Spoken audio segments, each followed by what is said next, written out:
This is the story of the one. As a maintenance engineer, he hears things differently.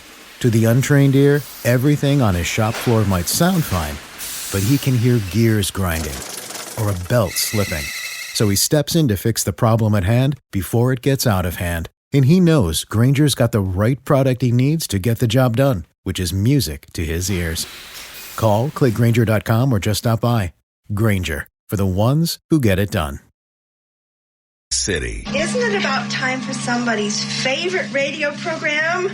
Yeah. 97.3 ESPN presents The Sports Bash with Mike Gill. When I'm driving, I got a guy on the radio who talks to me. I can't see him, but he talks to me. Now, live from inside the Ocean Casino Resort Studio, here's Mike Gill.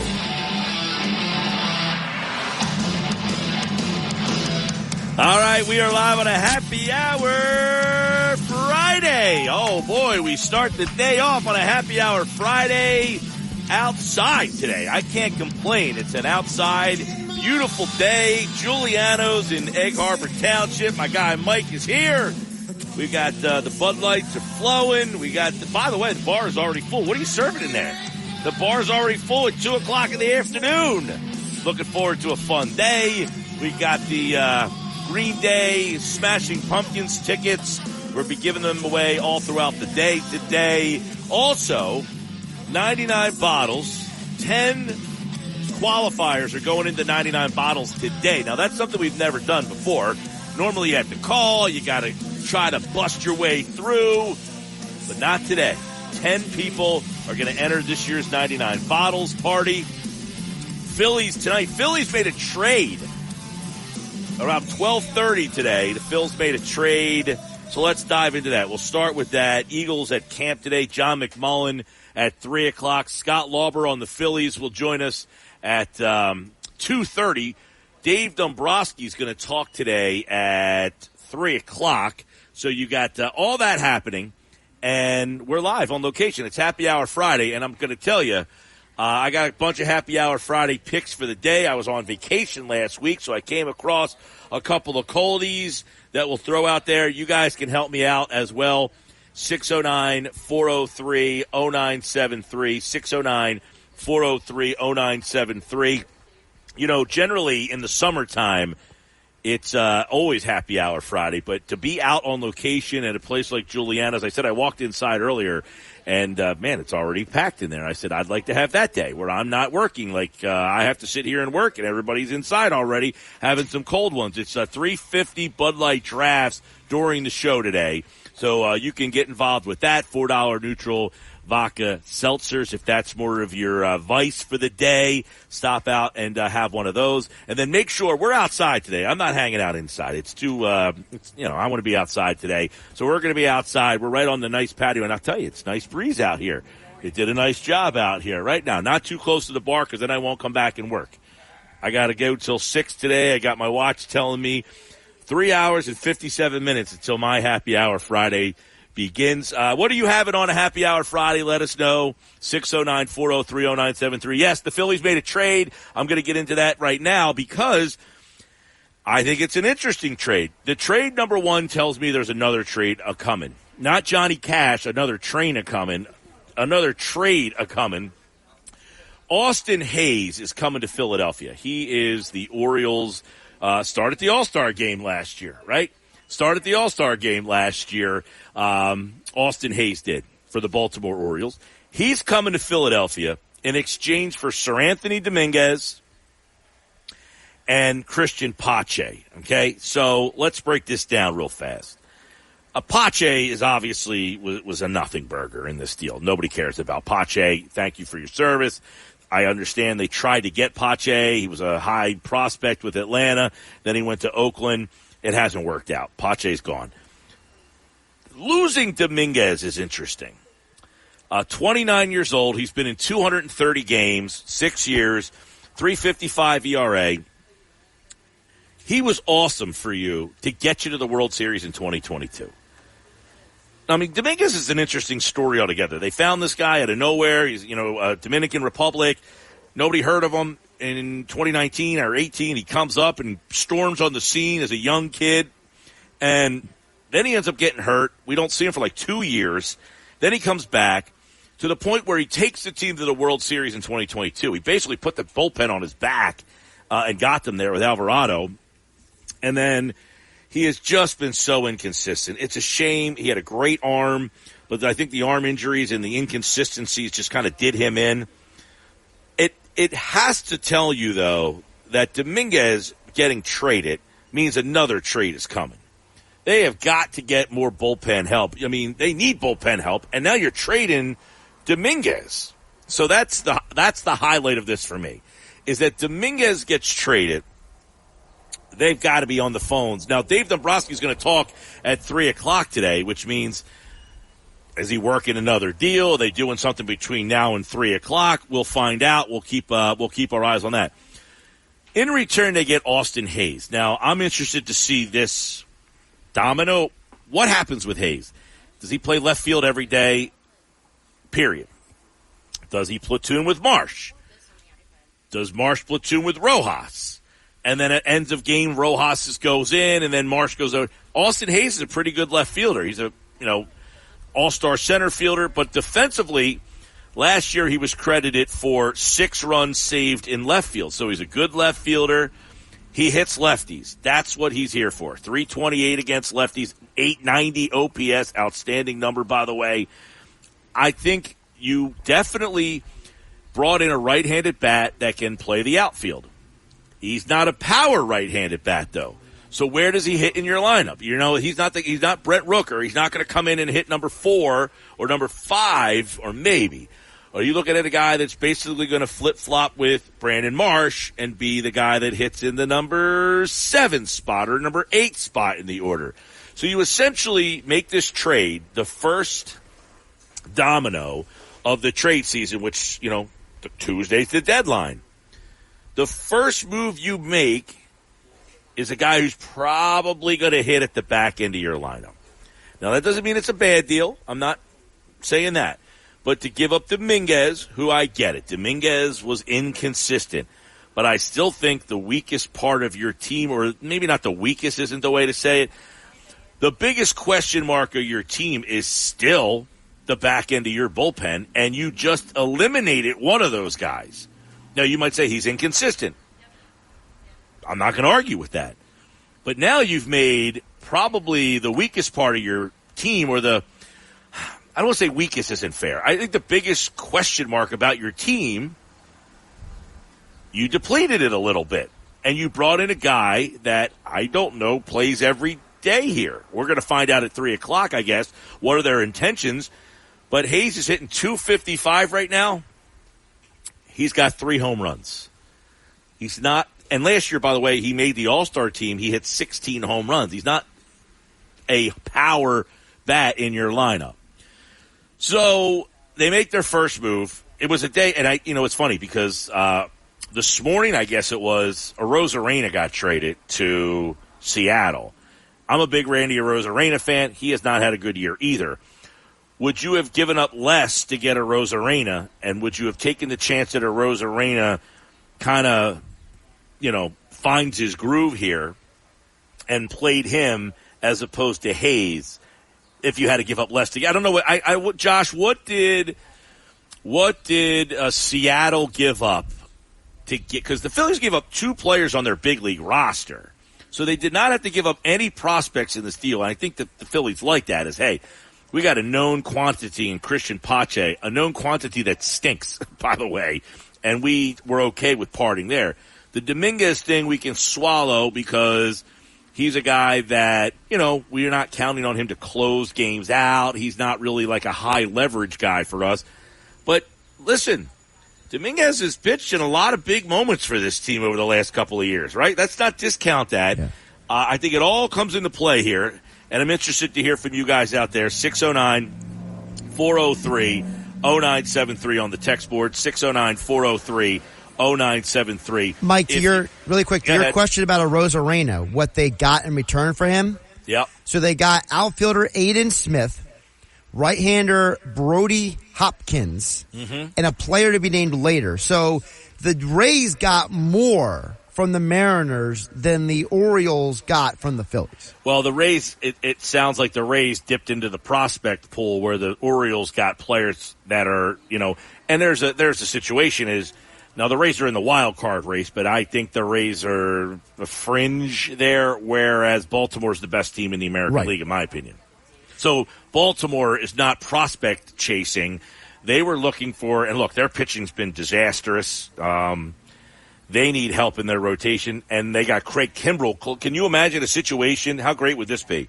You're in the World Series, and the Phillies are playing the Orioles, and Dominguez pitches the 8th, and Kimbrell pitches the 9th, and Austin Hayes is the hitter. That'd be wild. In one of those 2 innings. Please sign me up.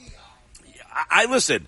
I think it's a classic trade of both teams win here, right? Like we live in the society where someone has to win, right? Someone has to win the trade. Someone has to always. In this situation, I don't know that somebody won the trade. I think the Phillies got something they needed by trading something that they feel they can replace. By the way, does that sound right? That does sound right. By the way, I looked it up. So Brody Smith and Aiden Miller are both single-A prospects for Seattle. Smith, I've heard a little bit more higher things about that he was kind of the key guy in that deal. Yeah, he's like a top 25 prospect in the organization. Yeah, but none of those guys knock your socks off. Correct.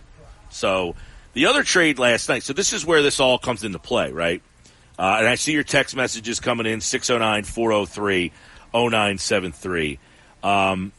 The trade last night, see, this is where the strategy and maybe the Arizona Diamondbacks, who are owned by a fellow WVU alum in Ken Kendrick, maybe he was listening to this WVU alum when I said at the trade deadline, contenders are going to have to go out and get left-handed pitching to try to combat the Phillies.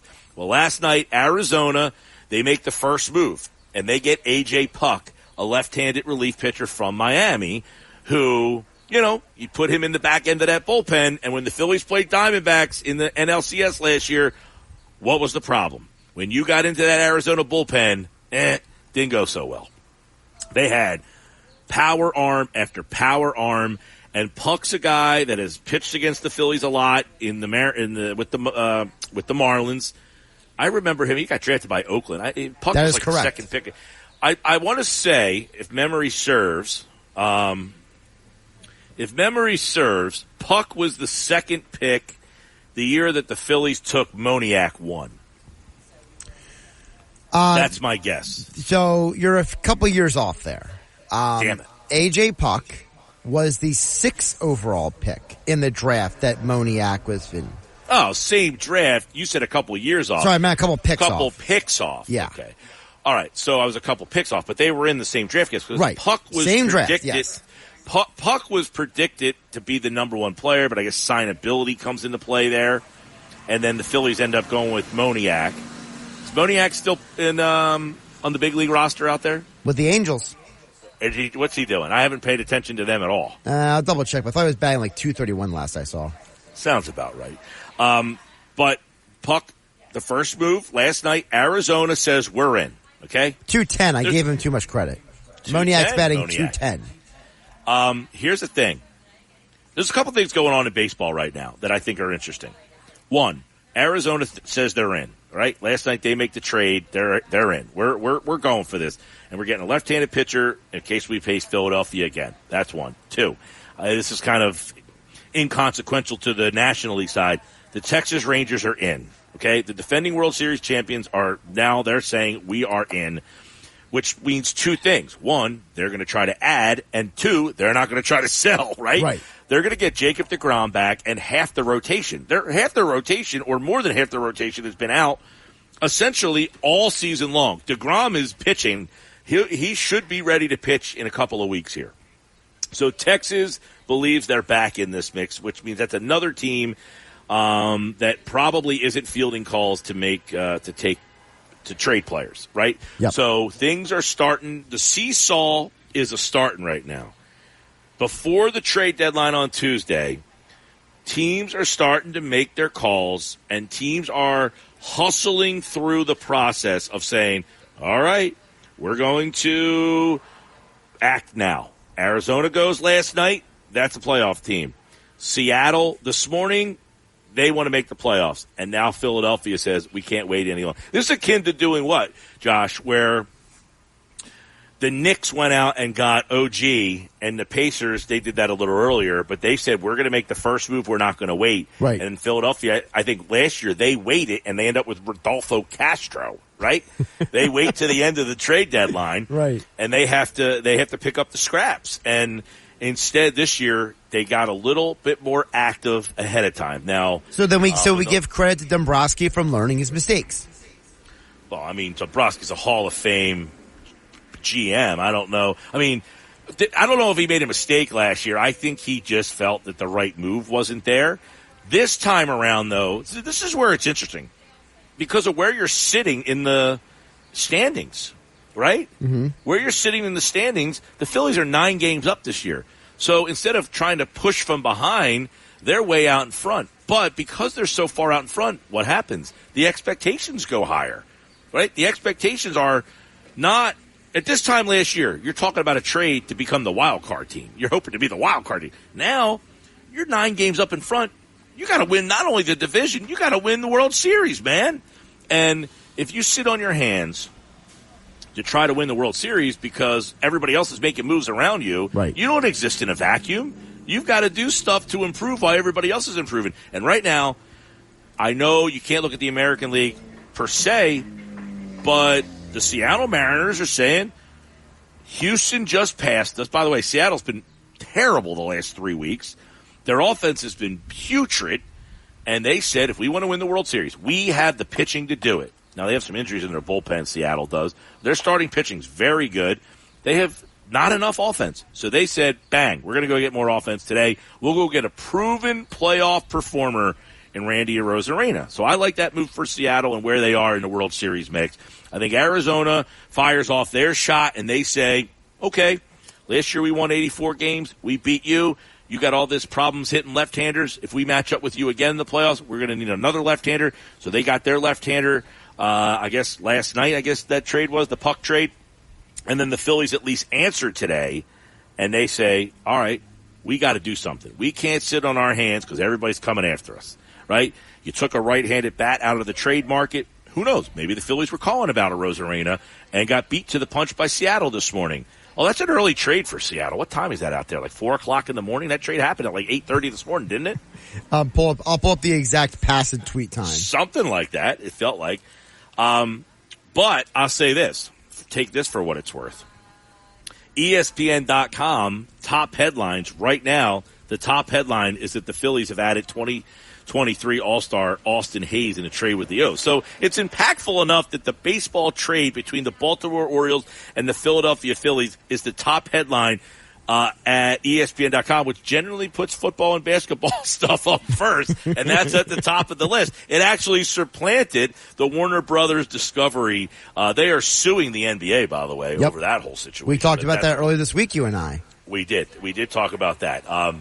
ESPN's catching up to the sports bash. That's what they're doing. Yeah. So I will say, do I like the trade? Sure. I'm playing along. I think to read the tea leaves for me, another trade has to be coming.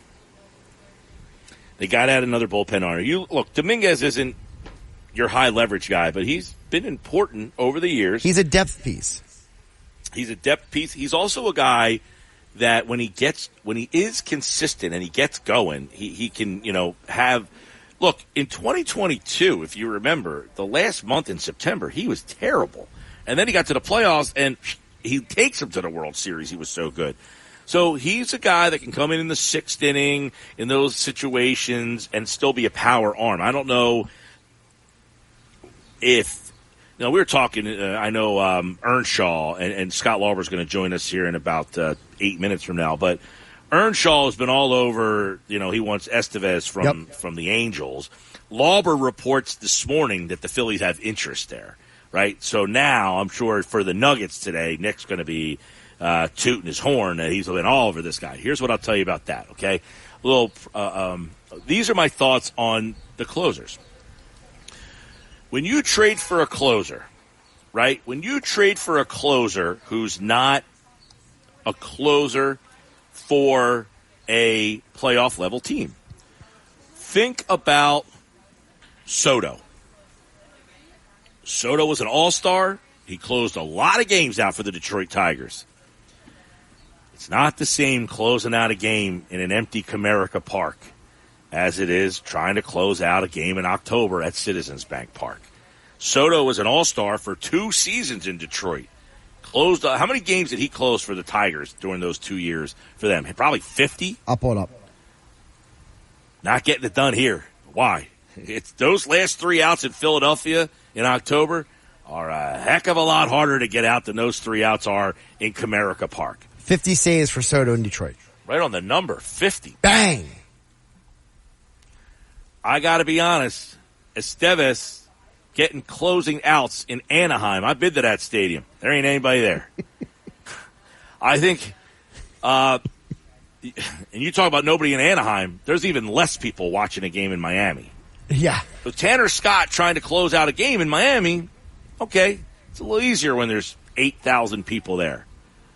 You put him in a game in Philadelphia, I think that's a little. Was Tanner Scott the guy on the mound? I don't remember.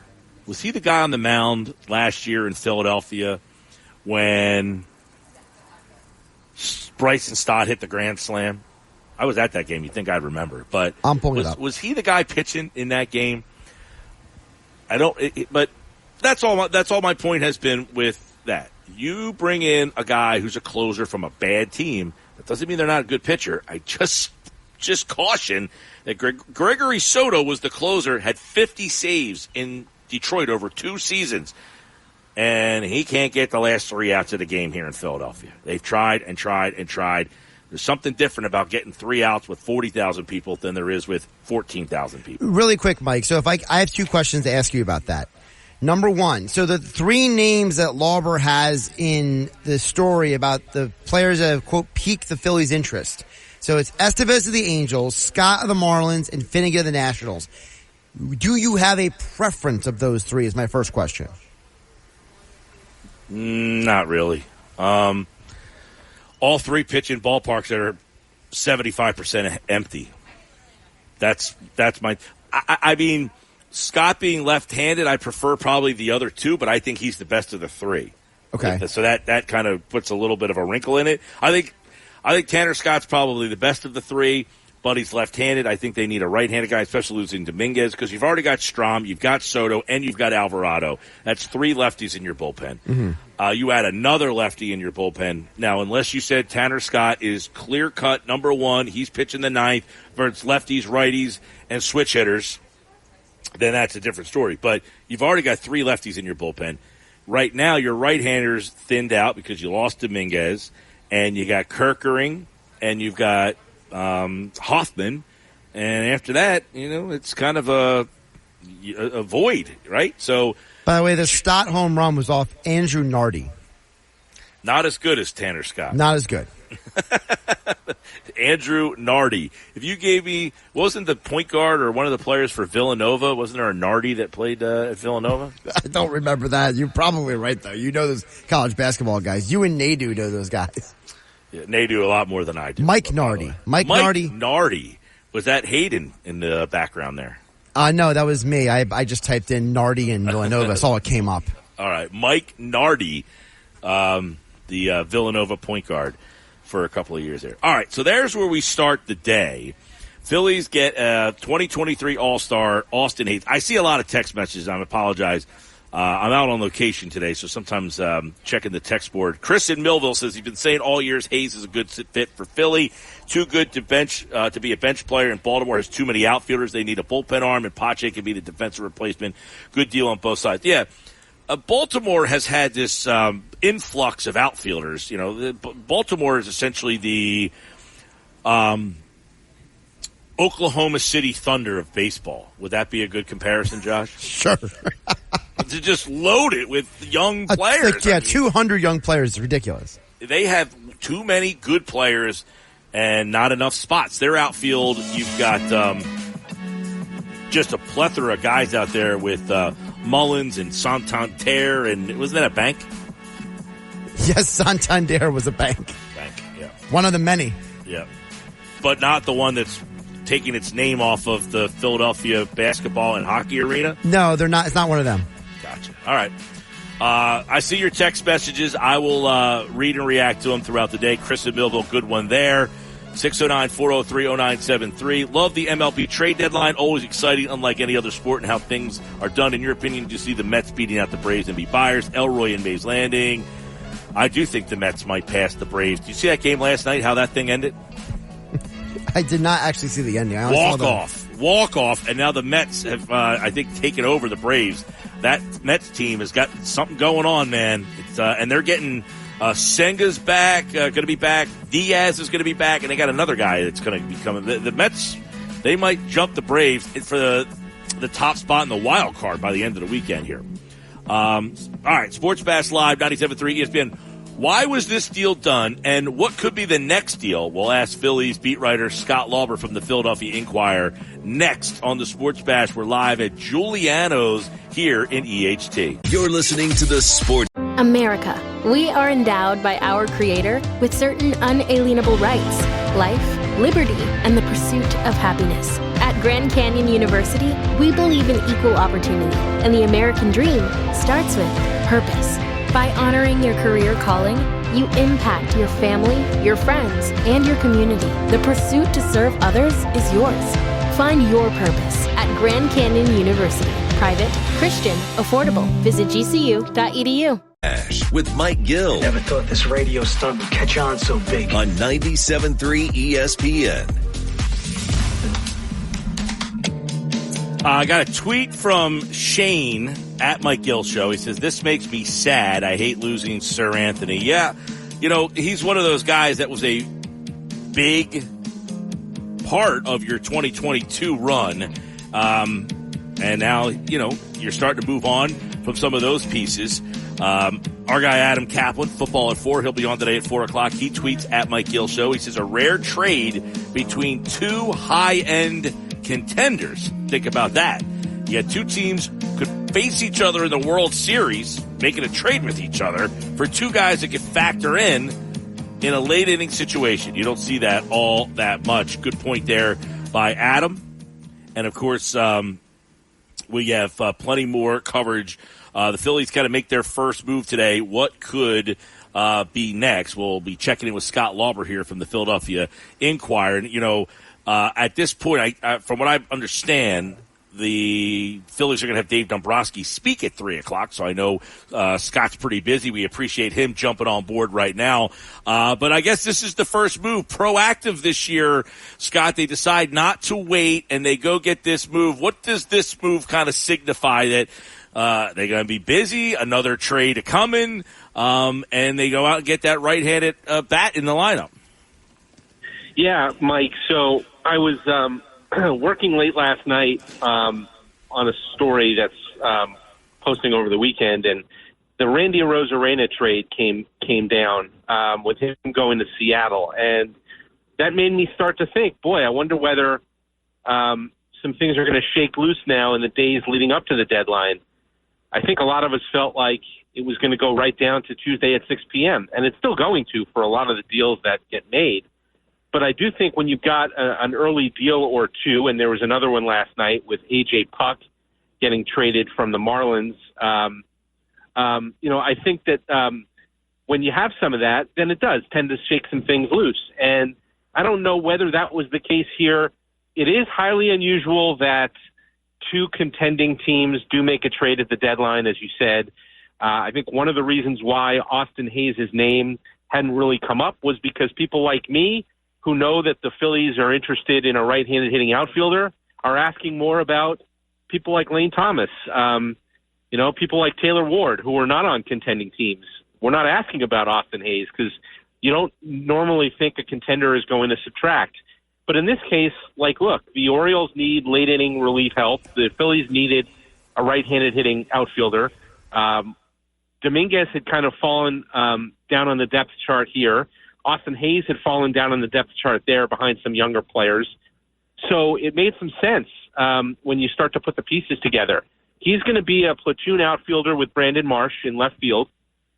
It does, however, kind of give them a little bit more flexibility. If they decide, you know what, Rojas is not going to be the guy in center field. They could always still slide Marsh over to center, play Hayes in left. Hayes has been an everyday player in the past. So it makes them a little bit deeper, makes them a little bit more flexible. They maybe can do some things. And yes, it does serve as kind of, I think, a precursor to a second trade, which I think we felt like was coming anyway. They were looking for bullpen help anyway. I think that this only amplifies that need. Maybe they get 2 relievers now instead of 1. But I think we were all pretty sure that there would be a move coming for a reliever, and I think that this only reinforces that. Right. So, like, a little background on, he did start the All-Star game last year. So this guy had a hot first half of the season. Not that right-handed power bat, 16 homers. He got 3 this year. But he does hit lefty. So I think you said you see him kind of platooning in left field as opposed to playing left field every day, and Marsh and Rojas platooning in center field? No, I think the plan at the start is going to be that Hayes and Marsh will platoon in left field. You'll see Hayes play against lefties. You'll see Marsh play against righties. But what I was saying was I think that the fact that Hayes at other parts of his career, at other points of his career, has been an everyday player, I think it allows them to look at center field a little bit differently as well. Like if Rojas is if they determine that Rojas can't play every day, that it's just not enough with the bat, you could always slide Marsh over to center and play Hayes in Hayes in left. So it gives them the ability to do that. That is not the plan as I understand it at the outset. The plan is to have Hayes and Marsh platoon in left. Scott Lauber from the Inquirer. Phillies make a trade today. Austin Hayes is here. Sir Anthony Dominguez is part of it. Pache, I don't know that anybody is broken up about. Obviously, they took a swing with Pache. It didn't work.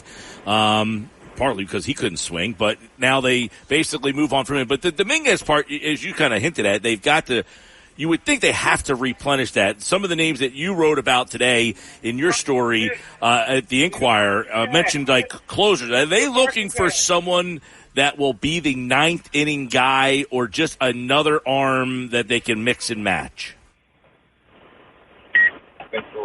So, I'm sorry, ask that one more time. Are they looking for, you mentioned a bunch of names in your piece today, Estevez, yeah. Scott. Are they looking for a guy to pitch the 9th or someone that they can just include and mix and match with what they have?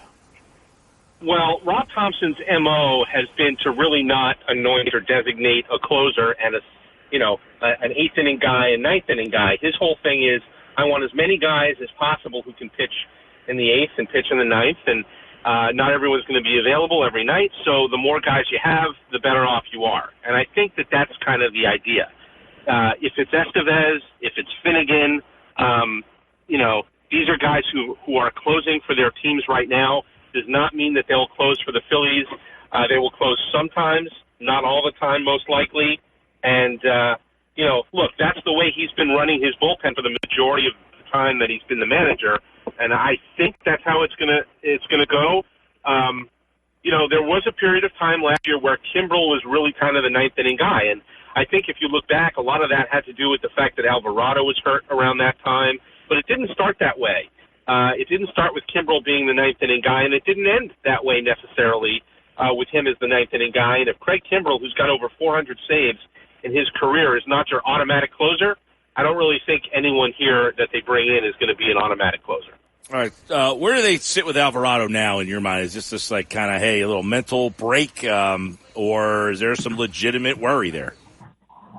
I think they think it's more of a reset. He's struggled a little bit, so you back off him a little bit, maybe put him in lower leverage situations. You saw him blow that save last Friday night in Pittsburgh, and then come back on Sunday in a lower leverage spot and pitch well. So I think it could be quick. I think, especially given the fact that that Soto has struggled and that Kerkering is sort of struggling right now throwing strikes, I think it could be quick. They could go back to Alvarado a lot sooner maybe than they thought initially when they decided to do this, but I think they view it more as a reset than a real concern. He is who he is. He's going to go through spells where he doesn't throw strikes. That's kind of been him throughout his entire career. So I think it's just a matter of, and to the Phillies' credit, they've been pretty good since he's been here about resetting him when he gets out of whack. So I think that's really where they're at right now with him, is just a reset and get him back going in the late innings again. I want to end with this. Hoffman and Strom, both All-Stars. I don't know that anybody had that on the bingo card at the start of the season. Right. But do they feel that those guys are those guys, or that there's going to be a drop-off? Or are those two guys they think can be 8th and 9th inning guys in the playoffs? Yeah, I think they think that they can be those guys. I'm not so sure right now if I'm Rob Thompson that I'm not, closing with Hoffman almost all the time. I mean, here I just said, right, that he doesn't really subscribe to designating one guy as the closer, but at a time when Alvarado is struggling to throw strikes and Kerkering is all of a sudden struggling to throw strikes and Soto is clearly not the guy at the end of the game, maybe Hoffman should get more of an automatic 9th inning look, regardless of who's at the plate. You saw the other day where he liked Hoffman against the lower part of the order because he wanted him against righties rather than lefties. Well, Hoffman's getting everybody out right now. So I think Hoffman in particular is definitely a piece in the late innings, whether that's 8th or 9th.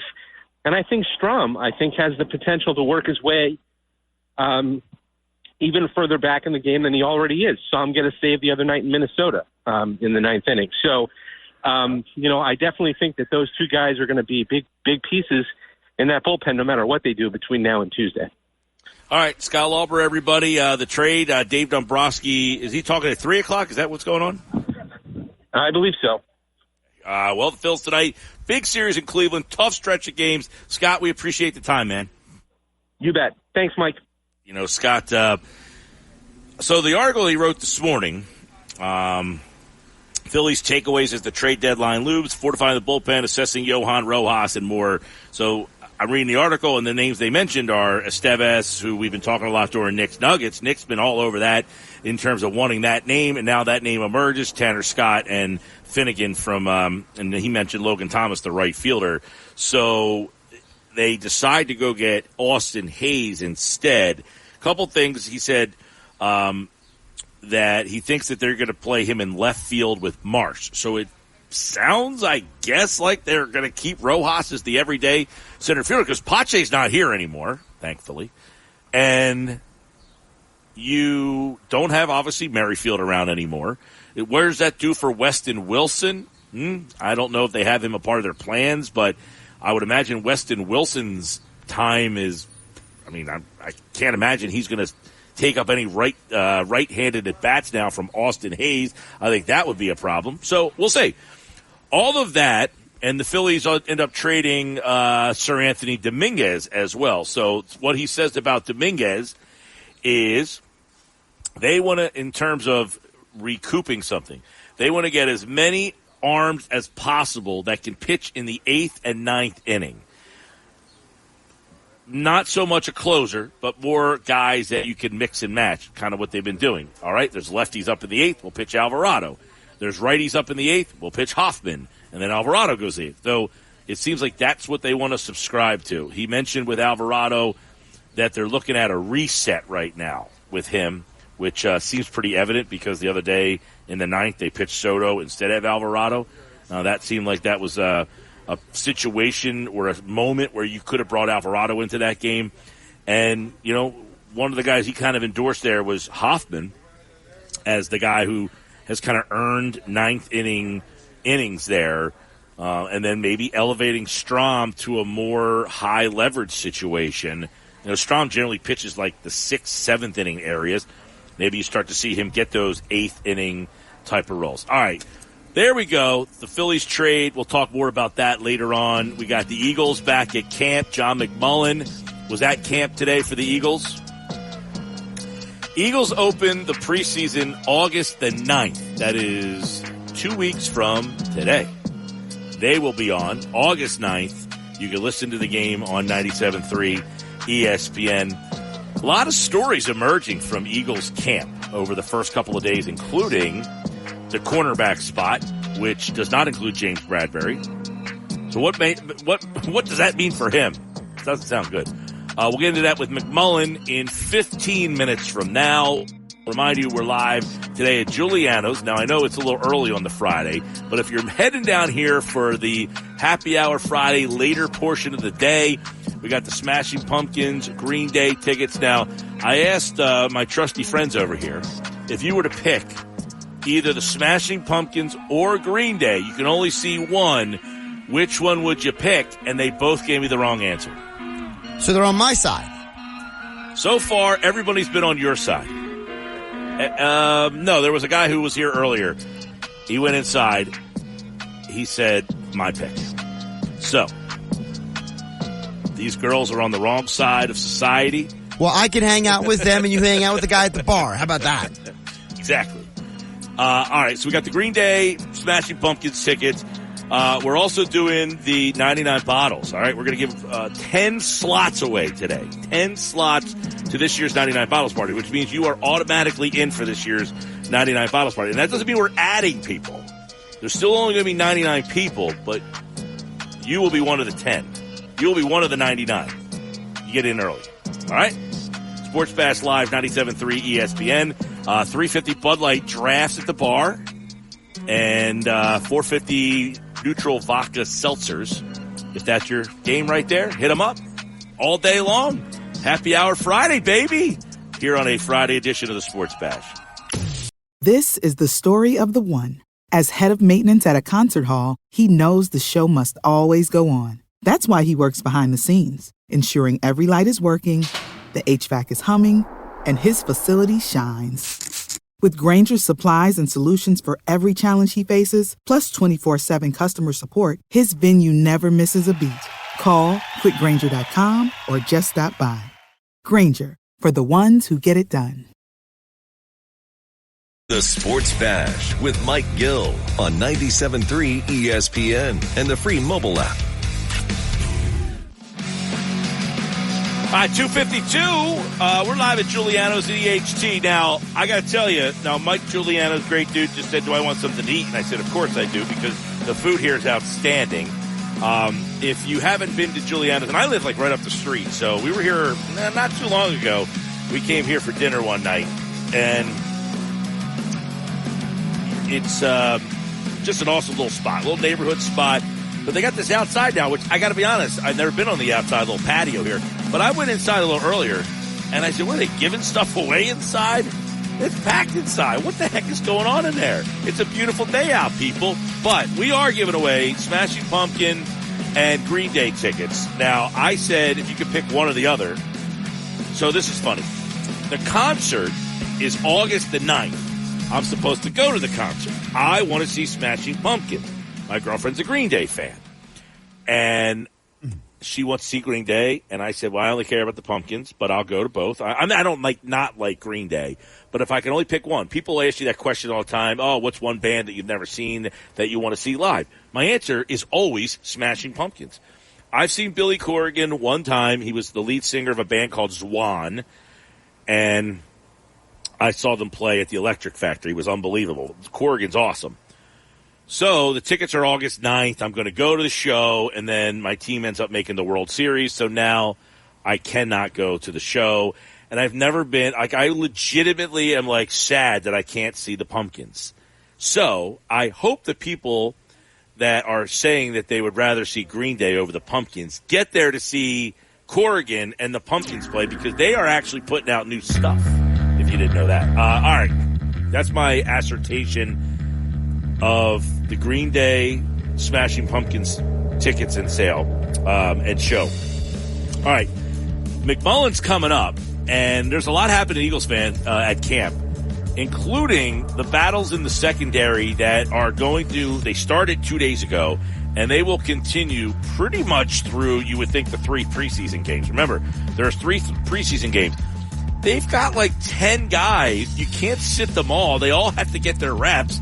And there's a lot of young guys back there. So those preseason games may actually have some interesting storylines starting August 9th. And you can hear that game right here on 97.3 ESPN. And, of course, we are live at Giuliano's for a Happy Hour Friday. We're back with more on the Sports Bash. Jersey. This is the Sports Bash with Mike Gill on 97.3 ESPN and the 97.3 ESPN free mobile app. Now live from inside the Ocean Casino Resort Studio, here's Mike Gill. 3 o'clock, Sports Bash Live, 97.3 ESPN on location, Giuliano's EHT. Happy Hour Friday, everybody. All right, it's sad to say that of all the people today, the Cowboys fan has been the most logical guy that I've met. He is. He said it. We stink. We'll never win. But I'm still a football fan. I got to give him credit for that. Most Cowboy fans I know, the referees are against them. There's a conspiracy theory. I mean, he's being logical. I got to give it to him. All right. Speaking of football, the Eagles are back Friday, August 9th. You can listen to the game on 97.3 ESPN with Merrill Reese and Mike Quick. And John McMullen is back right now as we take a look at the Philadelphia Eagles. 2 days, they had a walkthrough today. We'll see what's happened in the first 2 days, what's emerged, and what's out there with John McMullen from Birds 365 on the Jacob Media YouTube channel, weekday mornings at 8 a.m. Johnny Mac, what's up, buddy? Hey, I'm listening to the poor Cowboys fan. Boy, they've really beaten him down with those playoff losses, huh? Yeah, well, I think after 30-plus years of no Super Bowls and very few playoff wins, it's starting to sink in that maybe we're not that good. Well, it probably sunk in from listening to Jerry Jones and his conversation out in Oxnard because, he was saying some wild stuff about not being able to sign his star players, but I do think they're a good team. They've won pretty consistently in the regular season since Mike McCarthy's got there. And you never know. That was Andy Reid's philosophy, be consistently good and maybe the stars align on a particular season because, it takes a lot to win a Super Bowl. You got to have some good luck and, they have to align and didn't work out for Big Red here in Philadelphia, but obviously was a great era of football, and he ultimately got out to Kansas City. We know what's happened there. So consistently good is better than the opposite, I would say. Yeah, ironically, one of the discussions we had during one of the commercial breaks was Philadelphia's got, Hurts and Sirianni. Are they getting along? Yada, yada, yada, all that stuff. Dallas has contractual issues all over the place. New York's got the hard knock stuff happening. Washington's the quiet team over there. Yeah, well, Josh Harris taking over, and you can debate what he's been as an NBA owner, but, one thing right off the bat, it's not terrible. And what they've had is terrible. So he's a huge upgrade. From Daniel Snyder. That's a very small bar to clear.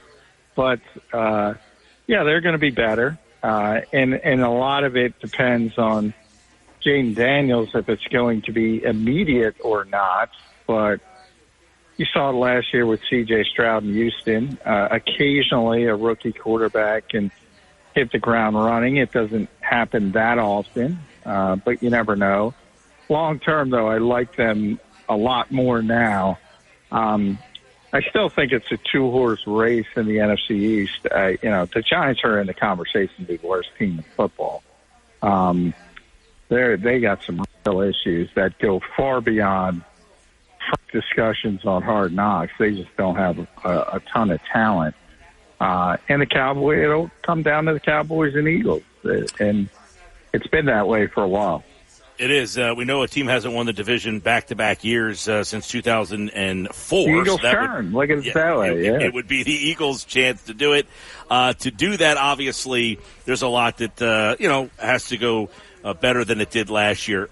I just want to kind of get your thoughts the first couple days here. Is there a different vibe around this team than when you left the locker room in Tampa Bay last year?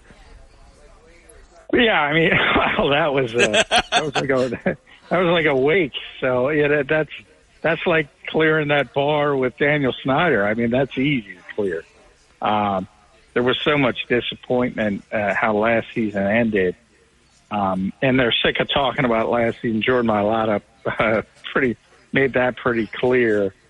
They're sick about talking about what happened last season. And, if you identify what the Eagles have come up with, I think it's, they've clearly blamed the coordinators and have moved on and gotten more experienced guys. Matt Patricia was experienced, obviously, but he in-season moved to him, which was a disaster. And then conditioning. They've made a big deal about conditioning. They essentially fired Ted Rath.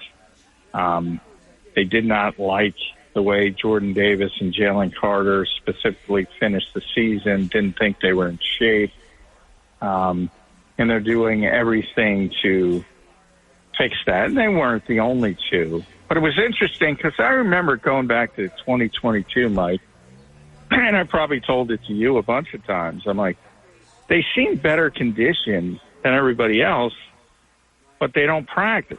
And I was really flummoxed by that. And I was like, I don't know how they do it because they're on the field so little, and they scaled back, and they've increased things a little bit this year, but they're still, and Nick has said, they're still going to be bottom of the league when it comes to on-field preparation. But in 2022, they seem to be better conditioned. Well, real quick on that, why is that something that you're happy about? Like, we're going to, you know what I'm saying? This doesn't sound ridiculous. We're going to be bottom of the league when it comes to on-field conditioning. Like, why would that be impossible? Because I don't think it's not, I meant on-field practice time, not on-field conditioning. But still, either way, like, is that something that you're supposed to be proud of? Like, to me, that's not something I'm boasting. From the Eagles' perspective, they look at it as a cost-benefit thing. And it's not, and Vic Fangio kind of talked about it yesterday. Back in the old days, you had 40 training camp practices, and you had plenty of time to get everything you wanted and all the ducks in a row when it came to a preparation standpoint. And he said it's not like that anymore. And you gotta go in the spring. You gotta install stuff day one. You gotta be ready to go. And that's the way the league has changed. So the Eagles, and it's organizational. It's not Nick Sirianni. It's more, from Jeffrey Lurie up top, Howie Roseman, everybody, have decided it's more important to get to week one as healthy as possible. Because you don't have the time to do what you used to do anyway. Mm-hmm. And I don't necessarily disagree. I think they're right about that. But the difference is the conditioning part of it in 2022 seemed like it was top of the league. And last year, they seemed to have a big problem with it. So maybe that's just as simple as, ingraining it into the heads of the players, and that, when you're left to your own devices, can't stop. You gotta stay in shape. You gotta keep going, and we'll see how it shakes out. But they've made a number of tweaks, and for all the talk of scapegoating Sean Desai and Brian Johnson on the coaching side, they scapegoated Ted Rath on the conditioning side. So that's what they've pointed to, at least from their actions, that those were the two issues in the collapse last season. Right. You wrote about that at Sports Illustrated, that the emphasis is on conditioning. I like the picture, too, because it's Jordan Davis. And I wonder if that's a guy, or if there are people that stand out that do, this time of the year, he's in the best condition of his life, or he's, that kind of stuff. But is that something that is apparent and noticeable? Yeah, visually, yeah. But, it's not, if you think about it from a bodybuilding perspective versus a strength perspective, sometimes you're training for different things. So he looks cosmetically better. He looks leaner, slimmer. But, can he play 50 NFL snaps at the level of his first 15? Because he's really good on those first 15. And then it starts to have diminishing returns. And you have Vic Fangio, who's not, he's not Jim Schwartz if you look at his history. Jim liked to rotate and come at you in waves. And Vic has always been more of, I got my guys and they're going to be out there. Mm-hmm. And he wants Jordan Davis and Jalen Carter to be out there as much as possible. And if this were last year, it wouldn't have worked. And we're going to see if it's going to work this year. John McMullen, Birds 365 on the Jacob Media YouTube channel, weekday mornings at 8 a.m. and read his stuff over at Sports Illustrated as well. Everybody's kind of anticipating that cornerback room and all that. I guess the thought I had was, does that mean that a lot of these guys are going to have to play in the preseason, like the 3 games? With the 3 games now, I know we had it last year, but Darius Slay might not play. But what about the rest of these guys? Well, yeah. Some of the younger guys have to play, just from a rep standpoint, just from getting better. They're not proven yet, so it's but they have so many bodies. I mean, they have it's outrageous. They have like 20 defensive backs, 14 corners. I mean, if Vic is comfortable with Quinyon Mitchell and he says, all right, he's ready to go, I feel comfortable with him, he's not going to play a lot. Because, again, they want to keep him healthy. Right. And he's throwing a lot at him. He's played all 3 corner positions both days. If you go back to the spring, he was playing dime linebacker. They're throwing a bunch of different stuff at him, and he doesn't look overwhelmed. But, guys like Ringo and Ricks, yeah, they got to play. And they're going to play some. And even Rodgers coming off his suspension. But they do have,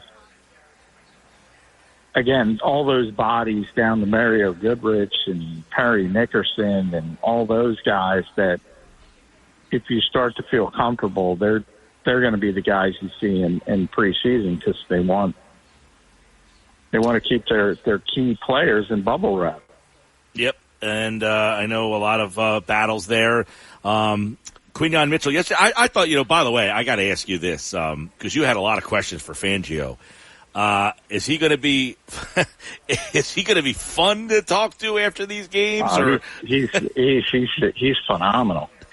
He's honest. He's honest, which is very rare. Very rare. I mean, he just tells you. You heard what he said about Bryce Huff. Yeah, I was going to ask you, is he? Well, now you hear the stuff about the Miami, and he rubbed people the wrong. Like he's saying, Bryce Huff, is he good enough against the run? No, not right now. not right now. But the thing is, if you read it and the problem is, and this is why people like 99% of the coaches, and Nick Sirianni and Howie Roseman as a GM, and everybody else talks the way they talk, because when you are honest, people take words out of context, and you got a bunch of different people taking a baton and going a bunch of different directions. And like a lot of people took that Bryce Huff stuff negative. And if you read the context of the whole comment, it was basically, well, right now, no, he's not ready, but he thinks he's going to be ready, and he thinks he can do it. I go back to Jeff Stoutland, who's similar on the offensive side of the ball. He's not going to talk as much, but Jeff's very honest. And, going back to when Jordan Mailata, way back, he was set to go his first start against San Francisco at the time, and Nick Bosa was there. We were all like, this is going to be a massacre. And Jordan held up, and it was pretty amazing, and the rest is history, and he's got 2 $60 million contract extensions. But at the time, Jeff Stoutland was very honest, and he was like, do I think he can play? Yes. Do I know he can play? No. I have no idea. And, that's sort of like what Vic was saying about Bryce Huff. But almost everybody takes it negatively, but he just doesn't care, Mike. He's like, he just doesn't care. And he's right. like, I don't give a what about what people think. And to me, it's awesome because I just love honesty. And like I was asking him about the cornerback, I asked him about Bradbury at one point. about cornerbacks moving to safety, and there's been some successful ones, and he shut me down, and I'm glad, because I'm thinking, well, there was Charles Woodson, and there's Rod Woodson. Ronnie Lott was, for people that don't know, was a corner before he moved to safety. I'm thinking of Hall of Fame players. These are Hall of Fame players. Yeah. And Vic correctly said, well, it ain't easy. And I'm hey, have at it, man. Correct me, Right. He's honest. I that's all I want. And he's honest to a fault. And he did it with Nakobe Dean. A lot of people took that negatively. And he said Nakobe, when he was talking about him, he's proven in college. And a lot of people took that negative. Well, why is that negative? He was a great player in college. He hasn't done anything at the pro level yet. That's just factual. I mean, but a lot of people take that a negative way. You mentioned Bryce Huff. If Bryce Huff isn't, I don't want to say, is it fair to say if he's not on the level of Reddick? I don't know that do they think he should be on the level of Reddick? But if he's just not on that level, is that something that that worries them? Well, I think what else was missed about what Vic said, they already know he's a good pass rusher. And that's the floor. Can he do the other stuff? He's going to be a good pass rusher.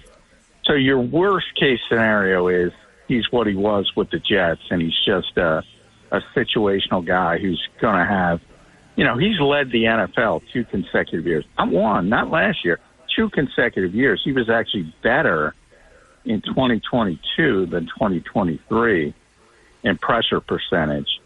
So when he pins his ears back and go gets the quarterback, I don't think anybody's going to have an issue with him. But Vic's going to ask him to do a bunch. We just talked about with Jalen Carter and Jordan Davis, he wants his guys to be on the field. Bryce Huff is one of those guys. He's got to go from 440 snaps to 850, 900. Can he do that, and can he hold up and run support?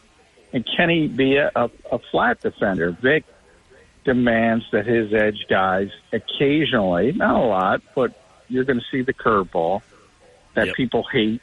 They're going to drop into coverage, and they're going to do that more with Vic than they did with Jonathan Gannon or Sean Desai. He does it more. So that's the kind of stuff he hasn't been asked to do. And, we're at day 2, and that's what Vic is saying. It's still a work in progress when it comes to that stuff. But as a pass rusher, that's the first thing he said. That's the floor. They know he can rush the passer. John McMullen's with us looking at the Eagles. I know it's early, and training camp, there's, the Eagles have been littered with players over the past who have excelled at training camp, and then we've never heard about. But is there anybody who's been an early surprise that might be on the radar? Well, the biggest surprise to me, I wrote about over at Sports Illustrated, and that's that, Grant Calcaterra is the second tight end. And, it seems to be his job to lose, which I thought would be more of a competition. And Kellen Moore also has been using a lot of 12 personnel packages. So that would mean that, he would play a lot and essentially would be a starter. That's going to be their default setting, because we constantly talk about third receiver, and you start to think about it. Nick said, back in the spring, he was talking about you can go about it a bunch of different ways. It could be Saquon Barkley as that other weapon. It could be a second tight end as that other weapon. And, maybe Grant Calcaterra is the other guy rather than worrying about, is it going to be Paris Campbell? Is it going to be John Ross? Is it going to be somebody else? And that's my biggest surprise, is that Grant Calcaterra, who's caught 9 passes in 2 NFL seasons, seems to be a cemented player on this roster. But Nick likes him, and it seems like Kellen Moore likes him as well. And that has been a big of a surprise. There haven't been a ton of splashes on either side of the ball, to be honest. But the offense has been very sharp. Not a lot of splash plays, but you probably read, you saw the ball didn't hit the ground. And when it did, I called it a Sam Bradford practice for Jalen Hurts. That's what Sam used to do. And he was so accurate, and especially on 7-on-7s, the ball would never hit the ground. Well, the ball never hit the ground except when it was dropped. I think Dallas had it dropped, and it might have been C.J. Uzomah had the other drop, or was ripped away at least by Avonte Maddox. So very sharp offensively, and the defense has been, they were great in the spring, and they haven't been nearly as good. And maybe some of that is just they're much more uncertain as far as personnel. He's rotating corners. All three, Rodgers was the starter opposite Slay day one. Day two, it was Ringo. Mitchell's gotten first-team reps both days. Everybody's gotten first-team reps at linebacker. Devin's gotten, Devin White's the one default setting. But Jacoby's gotten first-team reps. Obviously, Zach Vaughn. Even Ben Van Sumer and even Jeremiah Trotter Jr. got a couple first-team reps before he had some cramping issues yesterday. So they're trying everybody at linebacker. And the only reason Oren Burks isn't in that list is because he tweaked his knee. They're trying to find out who their best options are at linebacker. And all that rotation probably hurts you when it comes to, making plays and being consistent. But that's not, practice is not about winning or, it's about getting better. It's about evaluating first. And they're evaluating a lot on the defensive side of the ball. When you look at Kellen Moore's offense, is it noticeably different than a Nick Sirianni offense? Yeah, well, there's a lot more motion, so people are excited by that. They think that's a fix. A lot more bunch formations. Somebody asked me about under center. I haven't seen a ton of that yet. I don't know why people want that. That's not what Jalen Hurts is. So the vast majority is going to be shotgun or pistol, and it should be. And more two tight end than I expected. So, I expected the motion. Kellen's very honest about that. He likes it. His dad used it when he was a kid. He was very effective as a quarterback himself in college with it. So to him, he likes it. And so he's going to use it. And, people are excited about that because the Eagles didn't use motion. But I caution them. The Eagles had the best run in franchise history over a large, extended period of time, whatever, 29 or 32, I think it was, wins. And they were, static for the most part. And the second part of that people fail to realize, that came after the 2-5 start in 2021, Nick's first season, when everybody wanted him fired. And it was about scaling things back for the quarterback. Because you remember early, they were throwing the ball all over the place. They were doing all, and they kind of realized they put too much on Jalen Hurts' plate. So, man, I think there's a lot of revisionist history of A, why they did it, and B, and B, how successful they were doing it before, obviously, the collapse last season, which is, and I get it, there's a lot of recency bias and people remember what they've seen, but they did it for a reason and they had a lot of success. So, maybe the pendulum effect isn't going to be as exciting as people think, but we'll see. There will be more motion. All right, well, there you go, more motion. 2 weeks from today, the Eagles back on the field in Baltimore against the Ravens, and you can listen to the game right here on 97.3 ESPN. John McMullen is back. Are you back on in the morning on Monday, or what's going on there? Monday, no. They're going to be morning practice. So, back on the morning, I guess, Wednesday. So I'll be calling you, buddy. Very good. All right. Well, looking forward to that. And, of course, the Eagles back. John McMullen's back here on the Sports Bash. Thank you, buddy. All right. Thanks, Mike. John McMullen, Birds 365, and you heard him here on the Sports Bash. A lot there. Vic Fangio was awesome yesterday. Breath of fresh air. I said, one of the things we're going to be looking forward to this year is Fangio's post-game pressers, which are going to be like Tuesdays, Wednesdays. Straight shooter, breath of fresh air. Can this guy play? Not right now, he can't. Just an awesome answer from him yesterday. All right, when we come back, though, Phillies made a trade. Dave Dombrowski is still speaking. Mike McGarry from the Press of Atlantic City, pressofac.com. He's going to join us as soon as Dombrowski's done talking to the media, which I can see him on the TV set in front of us here at Giuliano's. Now, we're at Giuliano's, 6 o'clock tonight. We've got the specials at the bar, $3.50 Bud Lights and $4 vodka neutral seltzers. We've got the Green Day tickets. We've got the Smashing Pumpkins tickets. Now, we know this year's 99 bottles. We don't know where it's going to be, but we do know we have tickets for 99 bottles already filtering in. We do have Eagles tickets. We have the game picked out already.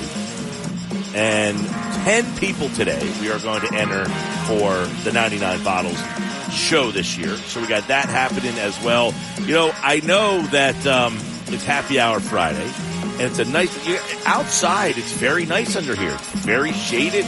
Very nice. Got a nice little breeze happening, so I'm enjoying that.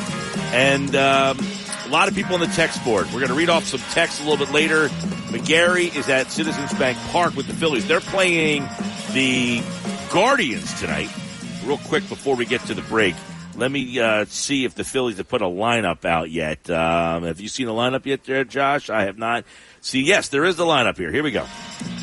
The lineup is brought to you by Clark's Moving and Storage in Rio Grande. Phillies lineup brought to you by Clark's Moving and Storage. You got Schwarber, Turner, Harper, Bohm, Real Muto, Marsh, Castellanos, Stott, Rojas. That is your lineup tonight. Brought to you by Clark's Moving and Storage.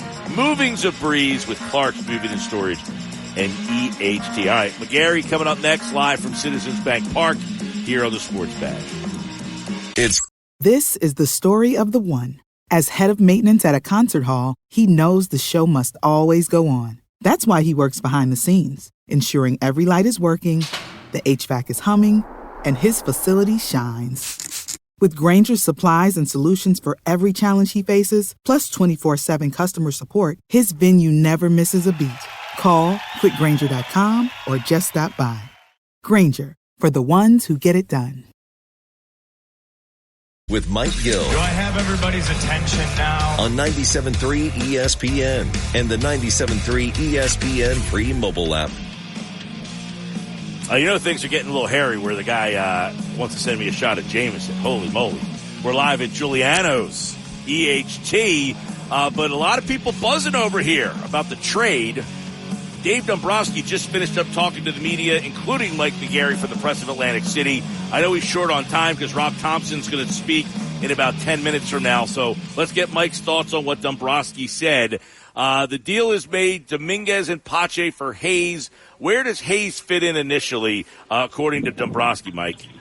Yeah, according to Dombrowski, he sees him as the everyday left fielder. He does not see him as a guy who has to be platoon. So he sees Austin Hayes as a guy who will play every day in left field, and that means you'll have a center field platoon of Brandon Marsh and Johan Rojas. He also said that was pretty interesting is that he's tried to get Austin Hayes at the previous two deadlines, and he finally got his guy this year. That's interesting. So they're going to play him in left field pretty much every day, and the platoon, and this is what I was wondering earlier, is the platoon in left or is the platoon in center? It sounds like the platoon is going to be in center field, so Rojas Marsh will play center field, and Hayes will be every day in left. Yeah, absolutely. And you look at Brandon Marsh's numbers against left-handed hitters, and he's just failed to become a guy who can play every day. So you'll have that platoon out in center field, and you have Austin Hayes, who's been squeezed out a little bit down in Baltimore. They brought up some young players. He hasn't got the playing time that he had the past couple of years. But this is a guy who started in center field for the American League in 2023, and Dombrowski was quite clear on saying that, he sees him as the, the everyday left fielder going forward. All right, there you go. So some news there. He's not in the lineup tonight, though, right? I believe he's on his way up from Baltimore. He is not at the stadium yet. They do expect him to be here at some time today. So he'll be there, not in the lineup tonight. Mike McGarry from the Press of Atlantic City. So obviously, when this deal gets done, everybody is saying there's got to be something else coming when you trade Dominguez. Is that the vibe? Well, Dombrowski also said that he has, that he is pursuing bullpen arms. He says his basic attitude is you can never have too many bullpen arms. You have the reason why Dominguez was included in the deal, according to Dombrowski, is the Baltimore Orioles wanted back a major league reliever in the deal. So that's why Dominguez was shipped out. The Baltimore Orioles were not trading Hayes without getting a major league reliever back, i.e. that's why the Phillies gave up on Dominguez. And Dominguez, here's a guy who once was thought of as the future closer here and kind of got off track last year and never really found his way back to how effective he was early in his career. They make the move early, Mike. Obviously, you saw some trades, Arozarena. Would you rather Arozarena or Hayes? Yeah, well, I'd rather have Arozarena, obviously, but Dombrowski talked about the trade deadline. He said there are so many buyers out there right now that if you see a guy that you like, you better be aggressive and go get him now. Because if you don't go get him now, there is going to be, you could miss out on him. There could be an issue, basically. Yeah, that makes sense. I mean, well, that's one of the things, Puck gets traded. So Arizona obviously says if we play Philly, now we have a left-handed reliever. And consequently, Seattle says, look, we need some offense. We're going to go get a guy. So Philly makes their move. Austin Hayes is the spot there. Are you surprised that Hayes is going to be that whole situation? Are you surprised by that? No, a little bit. When they first made the trade, I thought, especially look at his numbers, he's hit lefties very well this season. I thought, hey, here's a guy that they're going to platoon with Marsh. But no, so I was caught a little off guard by that, basically. Yeah, I thought the same thing. I guess we all figured he'd play left field. He hits lefties very well. Marsh hits righties, bang, and then But I guess that tells you they just don't want Rojas playing every day. Yeah, or, they needed a guy, and the guy they get is a guy who can play left field. And again, maybe Rojas doesn't hit well enough to play every day, but he certainly is a guy defensively now that you can have, the days when Brandon Marsh starts in center field, you got a lead. Maybe you slide over Rojas in the late innings, and you got a pretty good defensive outfield. Right. All right. We'll leave you, Mike McGarry from the Press of Atlantic City. I know Rob Thompson set to speak real quick. Dombrowski did say we're pretty much set in the outfield. They obviously seem to need another bullpen arm, but do you think there's still a big move in maybe the rotation to come? Yeah, to me, and we were just debating that up here, I don't think they need a rotation guy. There's a lot of talk about Garrett Crochet. To me, they've already got enough starters. They've got 4 pretty good starters that can pitch in the postseason. So to me, they don't need a rotation guy, but this time of year, they never know. And I know teams believe in the fact that they can never have too much pitching. So there you go. But to me, they don't need a starter. But, who knows what's going to happen before Tuesday at 6 o'clock. Gary from the Press of Atlantic City. I know Coach Manager Rob Thompson set to start, and we'll let you get to that. Thanks, bud. All right, see you down the road. Thank you. All right, Mike McGarry, who has an article up at pressofatlanticcity.com regarding the trade, and he was up there at Citizens Bank Park. Here's the quote from Dave Dombrowski. He said, quote, "We're pretty much set in the outfield. If we end it now and this is our outfield going forward, we'll be happy. We think Rojas is still growing as an offensive hitter." If that's the case, you're going with Marsh and Rojas at center field. Austin Hayes is in right, and you've got Castellanos obviously there. What's your lineup? I would imagine you see the lineup tonight, right? You got the lineup tonight with Schwarber, Turner, Harper, Bohm, Realmuto, Marsh, So I imagine that's where Hayes fits in, that Hayes hits in the 6th spot, Castellanos 7, or maybe Castellanos goes to 6 and Hayes goes to 7, Stott, and then Rojas, right? I mean, is that sound about right to everybody out there? 609-403-0973. Got some more text messages on this one as well. Let's take a look and see. All right, this one's interesting about the Arozarena trade. We talked about this earlier. Arozarena was acquired for peanuts, so I think top 20 prospects, not Miller, Painter, Caba, or Crawford, will get the bullpen help we need. It depends. I mean, Randy Arozarena is a declining asset. I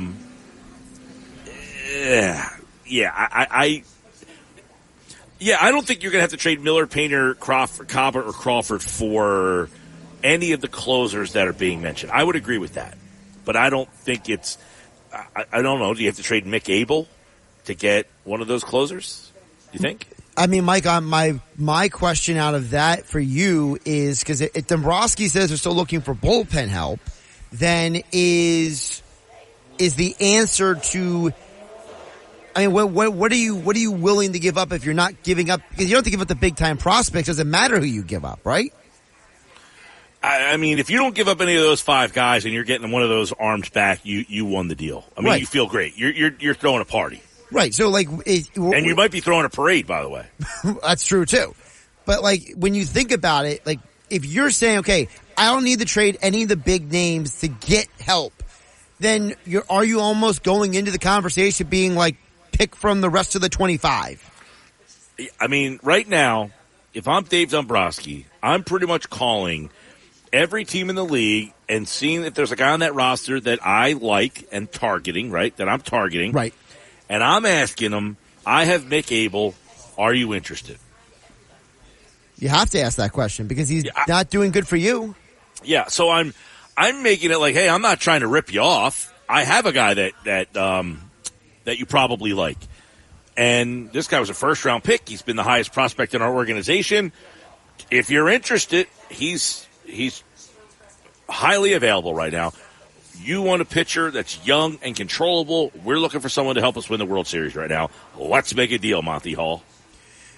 Mike, the other thing that Dombrowski said I wanted to touch on with you is he talked about, if you want to make a deal, you got to be aggressive. He didn't say you have to pay a high price. Remember in the past years, Dombrowski talked about, there were a lot of teams that were asking for a lot, and we weren't going to spend past a certain point. He didn't say that today. He said that you have to be aggressive. So does being aggressive instead of having to pay a high price make you feel more inclined that the Phillies are going to get the players that they want? Not necessarily, because I do think that they have some discipline on those guys. I don't think they want to part with any of those guys. It feels to me the Phillies are happy with tiptoeing around and trying to find, because look, they like their core. I don't think they think they need to get I don't think the Phillies think they need a bigger name than what they already have. I think they just feel like they have to fill in the fringe parts. So if you're filling in the fringe parts, what do you think is a good fringe part? Were the 3 names that Scott Lauber reported, do those qualify as filling in the edges? All of those would be fine additions. I just would say they don't guarantee. They're not the one that puts you over the top. They're the one that all of those are fine pieces. They don't put you over the top. They just kind of make you marginally better. Is marginally better enough, though? It could be. Look, the Phillies are good enough to win the World Series last year, the year before. It's not that they were. Look, 2 years ago, I think they were a little short in the bullpen, and they ran out of gas there. Correct. That kind of stuff. And last year, I think it's a little different. Yeah, I'm trying to not read too much into what Dombrowski said because I don't want to try to be playing, a psychic over here when I don't have that ability. But I'm just trying to understand maybe his approach because again, I'm looking at the quotes of what he said, and the part of me that keeps asking is, well, Dombrowski says you got to be aggressive to get what you want because there's so many buyers. What does that mean? You know what I mean? It might mean one thing to you and me, but something else to him. Well, I think you see what the answer to that is by the move they made today. Last year they waited. They didn't get that move until later. They ended up with Rodolfo Castro. Today they got a guy who started in the All-Star game last year. Big difference, right? Huge difference. Yeah. Sports Bash Live, 97.3 ESPN. I'm Mike Gill. And don't forget, hey, if you're driving home today, it's Happy Hour Friday. We're live at Giuliano's. Now, I know everybody's hanging out inside. They're enjoying the fresh air conditioner. But stop outside. It's nice and cool out here. Bring your drink, your beer, your wine, whatever you're having, out to the porch outside here and hang out for a little while. We got the Smashing Pumpkins and Green Day tickets. We're giving those away all throughout the day today. Also, we will be giving away 10 slots today for 99 bottles. So if you're a 99 bottles participant, you're someone that wants to guarantee that you will be in the party this year, stop out to Giuliano's. Maybe have a nice $3.50 Bud Light. Maybe you can do that. They're inside, $3.50. Happy Hour Friday. Prices just for the show. I'm Mike Gill. It's Sports Bash Live, 97.3 ESPN, the 97.3 ESPN free mobile app. And, of course, we're live at Giuliano's here. Coming up next, at 4 o'clock, it's Football at 4 with Adam Kaplan. He's got all the Eagles and NFL news for you coming up at 4 o'clock. Stick around. More Sports Bash coming up. You're listening. What's the easiest choice you can make? Window instead of middle seat? Picking a vendor who sends a great gift basket? Outsourcing business tasks you hate? What about selling with Shopify? Whether you're selling a little or a lot, Shopify helps you do your thing, however you cha-ching. Shopify is the global commerce platform that helps you sell at every stage of your business. From the launch your online shop stage to the first real-life store stage, all the way to the did we just hit 1 million orders stage. Shopify's there to help you grow. Whether you're selling scented soap or offering outdoor outfits, Shopify helps you sell. Wherever and whatever you're selling, Shopify's got you covered. Sign up for a $1 per month trial period at shopify.com/try. Go to shopify.com/try now to grow your business, no matter what stage you're in. Shopify.com/try. With Mike Gill. When I'm driving, I got a guy on the radio who talks to me. I can't see him, but he talks to me. On 97.3 ESPN. So Terry in Galloway just texted in. He says, I got the Sports Bash on the app, enjoying a margarita and a strawberry daiquiri for Happy Hour Friday in Cruz Bay, St. John. And the picture is unfair, Terry in Galloway. It's unfair. I mean, the blue skies on the beach and the 2 daiquiris. It's just a nice touch. Unbelievable. Happy Hour Friday live at Giuliano's in Egg Harbor Township, right on the corner of Ocean Heights. And, of course, we're here till 6 tonight, and you guys can get involved throughout the day. Now, my man here has the Phillies hat on. He walked in. I said, nice hat. He said, 64 Phillies. He's worried. Can't really be worried right now, right? That's a little saying you're worried. The Mets are starting to play better baseball, man. For now. For now, I mean, they've been on fire since the series in London. The London series, they have not turned it off, man. Was it London or was it Grimace? Who do you give more credit to? Well, they won that game in London, and that kind of kicked them off, and then the Grimace thing happened like right after that. So I guess half a dozen, one or the other. All right. I don't know. Grimace thing. I kind of feel like the Grimace thing was just like so random. You can't not like give it some credit. Well, you definitely like have a figure now. A symbol. Yes, the symbol of their success is I guess Grimace throwing out the first pitch, and then here we are now. But they've been on fire. I think I got to check the standings out. They beat the Braves last night on that walk-off. I think that either tied them or passed them. They're 1.5 behind. They're 1.5 behind? I thought they were 1.5 behind yesterday.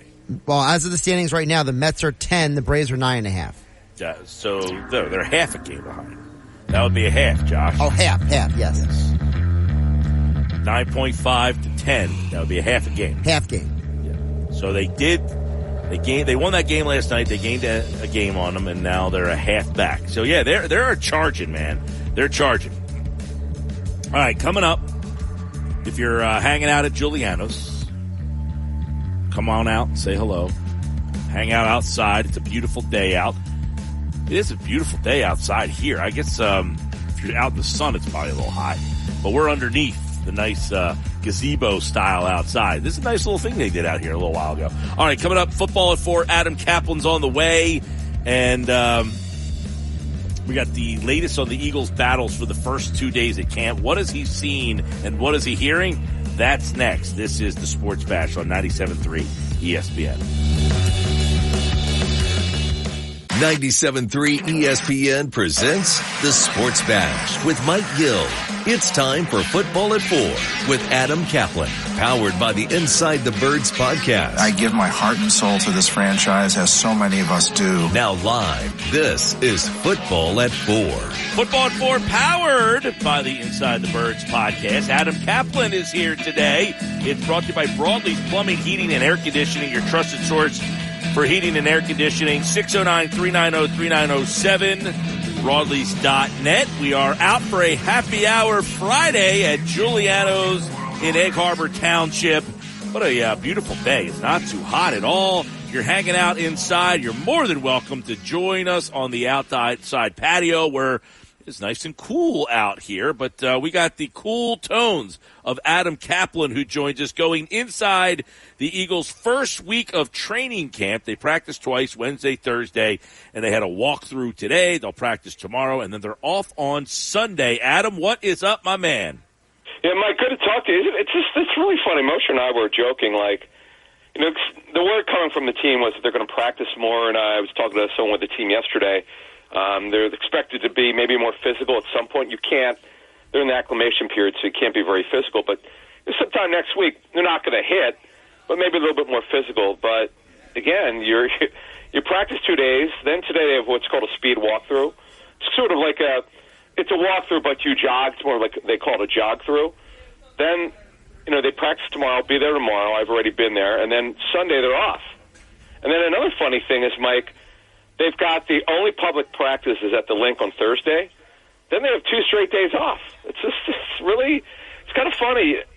You have to wonder, maybe Sirianni being how they choked, losing 6 out of 7, maybe he felt like they had to practice more, but you wouldn't know by the way the first week is gone. Yeah, you know, Sirianni's been a big topic of conversation, obviously, all over the place this year. I'll ask you this question real quick before we get into what you've seen and are hearing so far. But, you know, the Sirianni stuff, you know, I said the perception of him is so weird. Like, I think you have to ask this question, Adam. What was his role in the first year of getting them to the playoffs? What was his role the year they went to the Super Bowl? What role did he have in helping them get to 10-1? And then what role did he have in the decline? I think that all has to be considered before you make this assertion that this guy is the weak link of this team. It's fair, Mike. I didn't know we were going to go in that direction, but I'll give you just off the top of my head what I know and what I recall. So in year one, when he gave up play calling after 7 weeks, when they were 2-5, and that stunned me. That, from what I was told from talking to people close to the situation, was Nick's idea. Jeffrey Lurie didn't have anything to do with it. People think, because we know Jeffrey gets involved with, occasionally over the last few decades, he's gotten involved with coaching decisions, assistants as well. No, this was a decision because the offense got off to a slow start. Hurts clearly was not ready. They had a lot to do. It was his first year, and he became, you know, with the term we've come up with, a lot of other people use this, that CEO head coach. You get your hands, you know, on other things as well. I mean, Tom Coughlin, by the way, won 2 Super Bowls as being a CEO head coach, where you're overseeing the team. You're responsible for every player and every coach. And Nick's done a good job there. He had 22. By the way, it's his offensive scheme those first 3 years that he deserves credit for because it worked. But here's what I've told people who asked me about Nick early on. It was clear to me that they made a terrible tactical error in coming out and being a passing team. Yep. That was a mistake. You know, I'm for analytics. I believe you come out throwing, you run later when you get the lead. However, you got to call the game to where your quarterback is. If your quarterback can't handle it, don't do it. And Nick made an error, and they backed off from the high volume of passing. They became more of a running team. That's how they made the playoffs, Mike. And then what happened was Hurts had such a phenomenal offseason. I was there in 22. It was obvious any reporter went to practice had to say, this is probably going to be a breakout season. Now, we had no idea he'd be that good. Now, here's another question. I'm going to sort of an adjunct of what you brought up. How much does he have to do with Hurts' regression last season? That's something we have to ask. Right. And as the head coach, and it was his scheme, which got very dry. John DeFilippo, the Eagles' former quarterback coach, John breaks down tape for us at Patreon. John kind of pointed out some things that could have been better. Though he certainly has given credit to the Eagles for developing Hurts. Hurts has got to play better, and that everybody has a hand in that. And now Nick won't be very involved anymore because it's not his scheme, and when it's not your scheme, you become literally a guy who is just an overseer. But you asked a good question.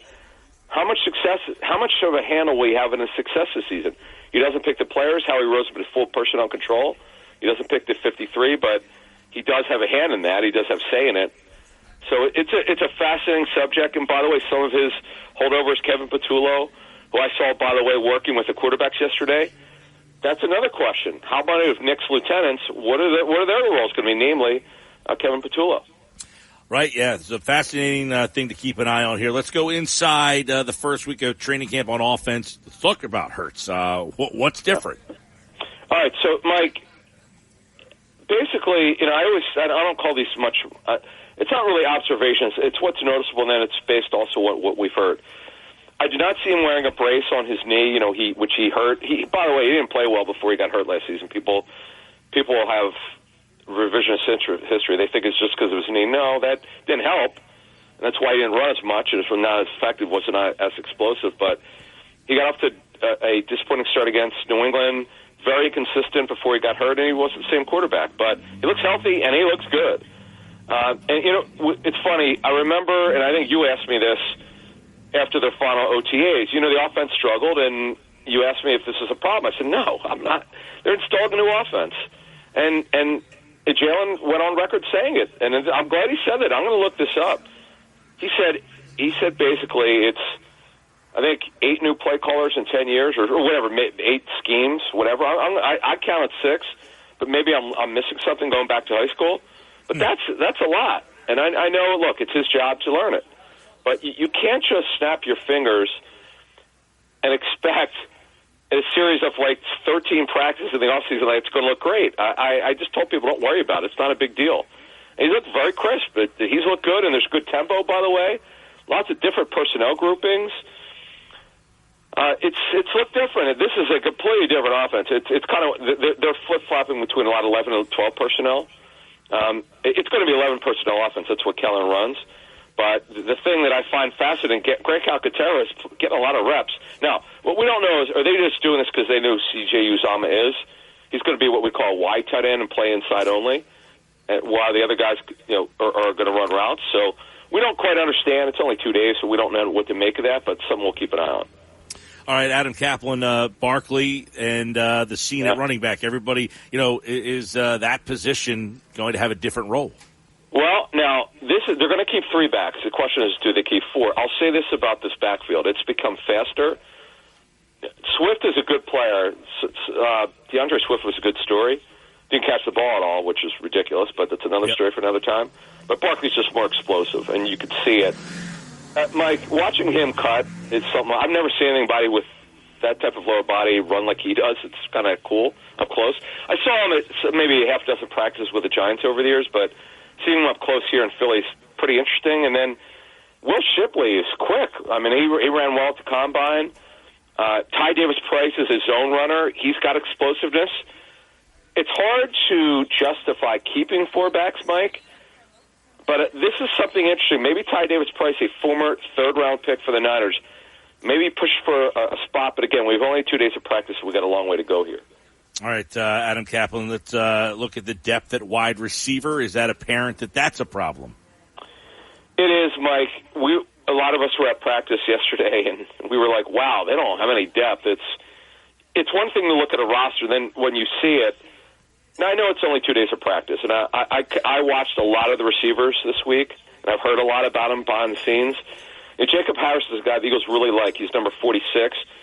He's played tight end. He's played H-back. He's played receiver. He's only a receiver right now for the Eagles. He's a guy that the Rams really liked before he tore his ACL. He was sort of a story for the Rams as a rookie in 2021. And then he unfortunately tore an ACL, and he hasn't been really the same, but he's healthy now.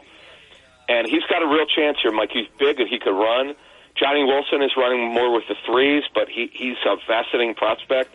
Nia Smith is totally healthy, running routes inside. And Joseph Ngata doesn't get good separation, but he was a training camp superstar last year. And John Ross, by the way, Mike, is pushing for a roster spot. So the good thing is, when we talk about Austin Watkins is a guy we want to see, but he hasn't got a lot of, he's running with threes. There are a lot of jobs open here. They don't know. Eagles have no idea who their 4, 5, and 6s are if they keep 6, which probably they will. So they've got to figure that out. Those roles are completely wide open. All right, football at 4. Let's go over to the defense here, which has a ton of stories. So you got you got the defensive front, the tackles and the edge rushers up there. That you got young guys, you got new guys. One thing I want to talk about Jordan Davis. Last summer, we were told flat out his weight was good. Okay, great. Well, he didn't. His condition was poor. He played too high. He just didn't have a good season, Mike. I mean, he got off to a really good start and then faded. That was the disappointing part, Mike. He just, I don't know. See, conditioning is not about being in good physical shape. It's more about stamina and right. Everything else. As a guy who played baseball, you gotta be in not only good shape. You gotta have conditioning. It's got to be right, and that's so far so good. But we got a long way to go. And the second team unit, Mike, is interesting. Moro Jones is getting a ton of reps. He's number 97. I like him. That Eagles really like. And Marlon Tuipulotu, those guys are pretty much right now the second team defense at defensive tackle. Milt Williams is considered a starter, so that I wouldn't. He's not a backup. So they just don't have any depth at D tackle. That's it. I mean, the cool thing is, Mike, you get to see these young guys. And Tuipulotu, by the way, is now in the final year of his rookie deal. And people forget 2 years ago he was a big factor off the bench during their Super Bowl run. I'm talking about in season. They got hurt, and then you never heard from him again. He didn't do anything last season. So it's a big season for Marlon. Real quick, is covering Vic Fangio going to be fun on Tuesdays or Wednesdays, whenever he speaks? I'm not a beat reporter, but for someone who covers 32 teams, I've not been to a camp where he's been coaching before. So, I was with the Dolphins. Moshe and I, it's comical. Well, Jeff just yesterday, you heard what he said. I mean, Bryce Huff, can he stop the run? Well, right now, no. I love that. So it was really funny, real quick. So we were the Dolphins 2 years ago. We were at Jeff and I were at the joint practice 2 years ago, and Vic Fangio showed up. It was just bizarre. Why is he here? And then he would wind up coaching as a defense coordinator for the Dolphins. But, he reminds me so much. I don't remember if you remember the late, great Jim Johnson.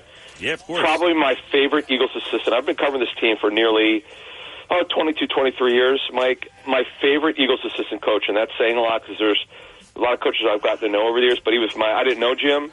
But covering him, then I was more down. I was down at press conferences way more when Jim Johnson was there, and I love that guy. And Vic Fangio, you never know what he's going to say. He speaks his mind. I love that. He does. And look, he's a legend. And by the way, I got to tell you this quick story, 30 seconds. I was playing golf last week with former Eagles receiver. Now, you got to be a little bit older to remember this guy, Scott Fitzke, who played at Penn State. Yep. Scott played for the Philadelphia Stars, and Vic Fangio, when Scott was playing for them, was in his late 20s, Vic was. And he was. Scott said he had no idea that he'd be this great, legendary coach. He was a low-level assistant for Jim Mora and the Stars, and you look nearly 40 years later, Mike, he's now one of the celebrated assistants in NFL history. All right, let's quickly rapid-fire go through, because I know you got to run here. Yeah. The linebackers, give me a quick thought on what's standing out there. Yeah, Mike, there's no set. Look, you could make the case Devin White will probably start. Nothing is in pen. It's all in pencil. Zach Bond's got a ton of reps. He looks like to be one of the top 3 inside backers. Burks is hurt with a knee. Dean, the Kobe's got reps with the 1 or 2s. It's a long way to go. Trotter had the calf and the calf cramp. Happened right in front of me, by the way. He went down twice. Hopefully it's just day-to-day and he'll be fine by the weekend. And Van Sumer's a guy they really like. I mean, the question is, Mike, do they keep 5 or 6? You know, look, they shot this last year and kept not 6, 7 defensive tackles. You only play 2 of these inside backers in the scheme, so that it's hard to justify even 5. I'd imagine there's a chance they keep 7 corners, though, right? Yeah, well, that I see definitely happening, Mike. So, in a corner, Mike, Isaiah Rodgers look, again, 2 days in. He looks good. This is a good story, and he could be their kickoff returner.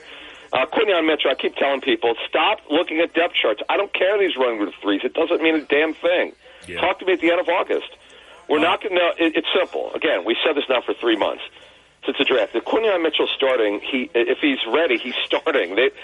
I don't know why people think he's got. They need to bring him along slowly. Well, no. If he's ready, he starts. That's the way it works. The one disappointment, obviously, is Cooper DeJean not being ready. He's on non-football injury, and they say he should be back within 3 weeks. That knocks him out for training camp and most of the preseason, Mike. Hopefully he's back for the last preseason game, but we'll know more next week.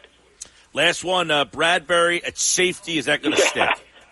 Yeah, that's weird. Now, he hasn't taken any reps that I saw at corner. Now, they say he's going to play some corner, but they don't really need him, Mike. He just doesn't run very well anymore. We'll see. See, the thing is, Mike, they want to justify this just under $12 million that they're paying him this season. Which is fully guaranteed, so they're trying to get something out of him. So we'll see. It's a long way to go, but right now, by the way, because they're so late at safety, he's one of their second-team safeties. It's him and Tristan McCullum. That's how late they are at safety right now. Adam Kaplan, Football at 4, the Inside the Birds podcast on all podcasting platforms. Check out the YouTube channel. Just search Inside the Birds. All right, Adam, have a good weekend, man. You too, thanks. All right. So the Bradbury thing has been perplexing.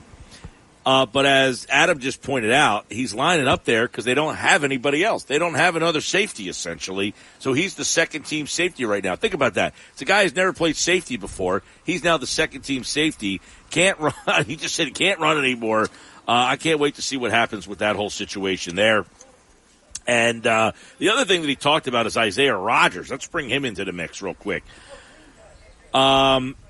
He's the guy that got suspended for gambling. Correct. Indianapolis released him, right? And then Philadelphia signs him. He had to sit out all year last year. Well, if you remember the mini-camp reports, he was kind of the guy that surprised there. Well, now here we are at training camp, and he's running with the ones. That's going to be interesting. What I'm curious to see is what is going to be the differentiator, Mike? You know, because we know Fangio, he is a guy who, he said it yesterday, I have my own system. Nobody knows my system, right? No, he said I have my own analytics. Nobody knows my analytics. I don't share them with anybody. Yeah, but he said he doesn't Wait, share not even it. your assistants? No. Nope. It's just great.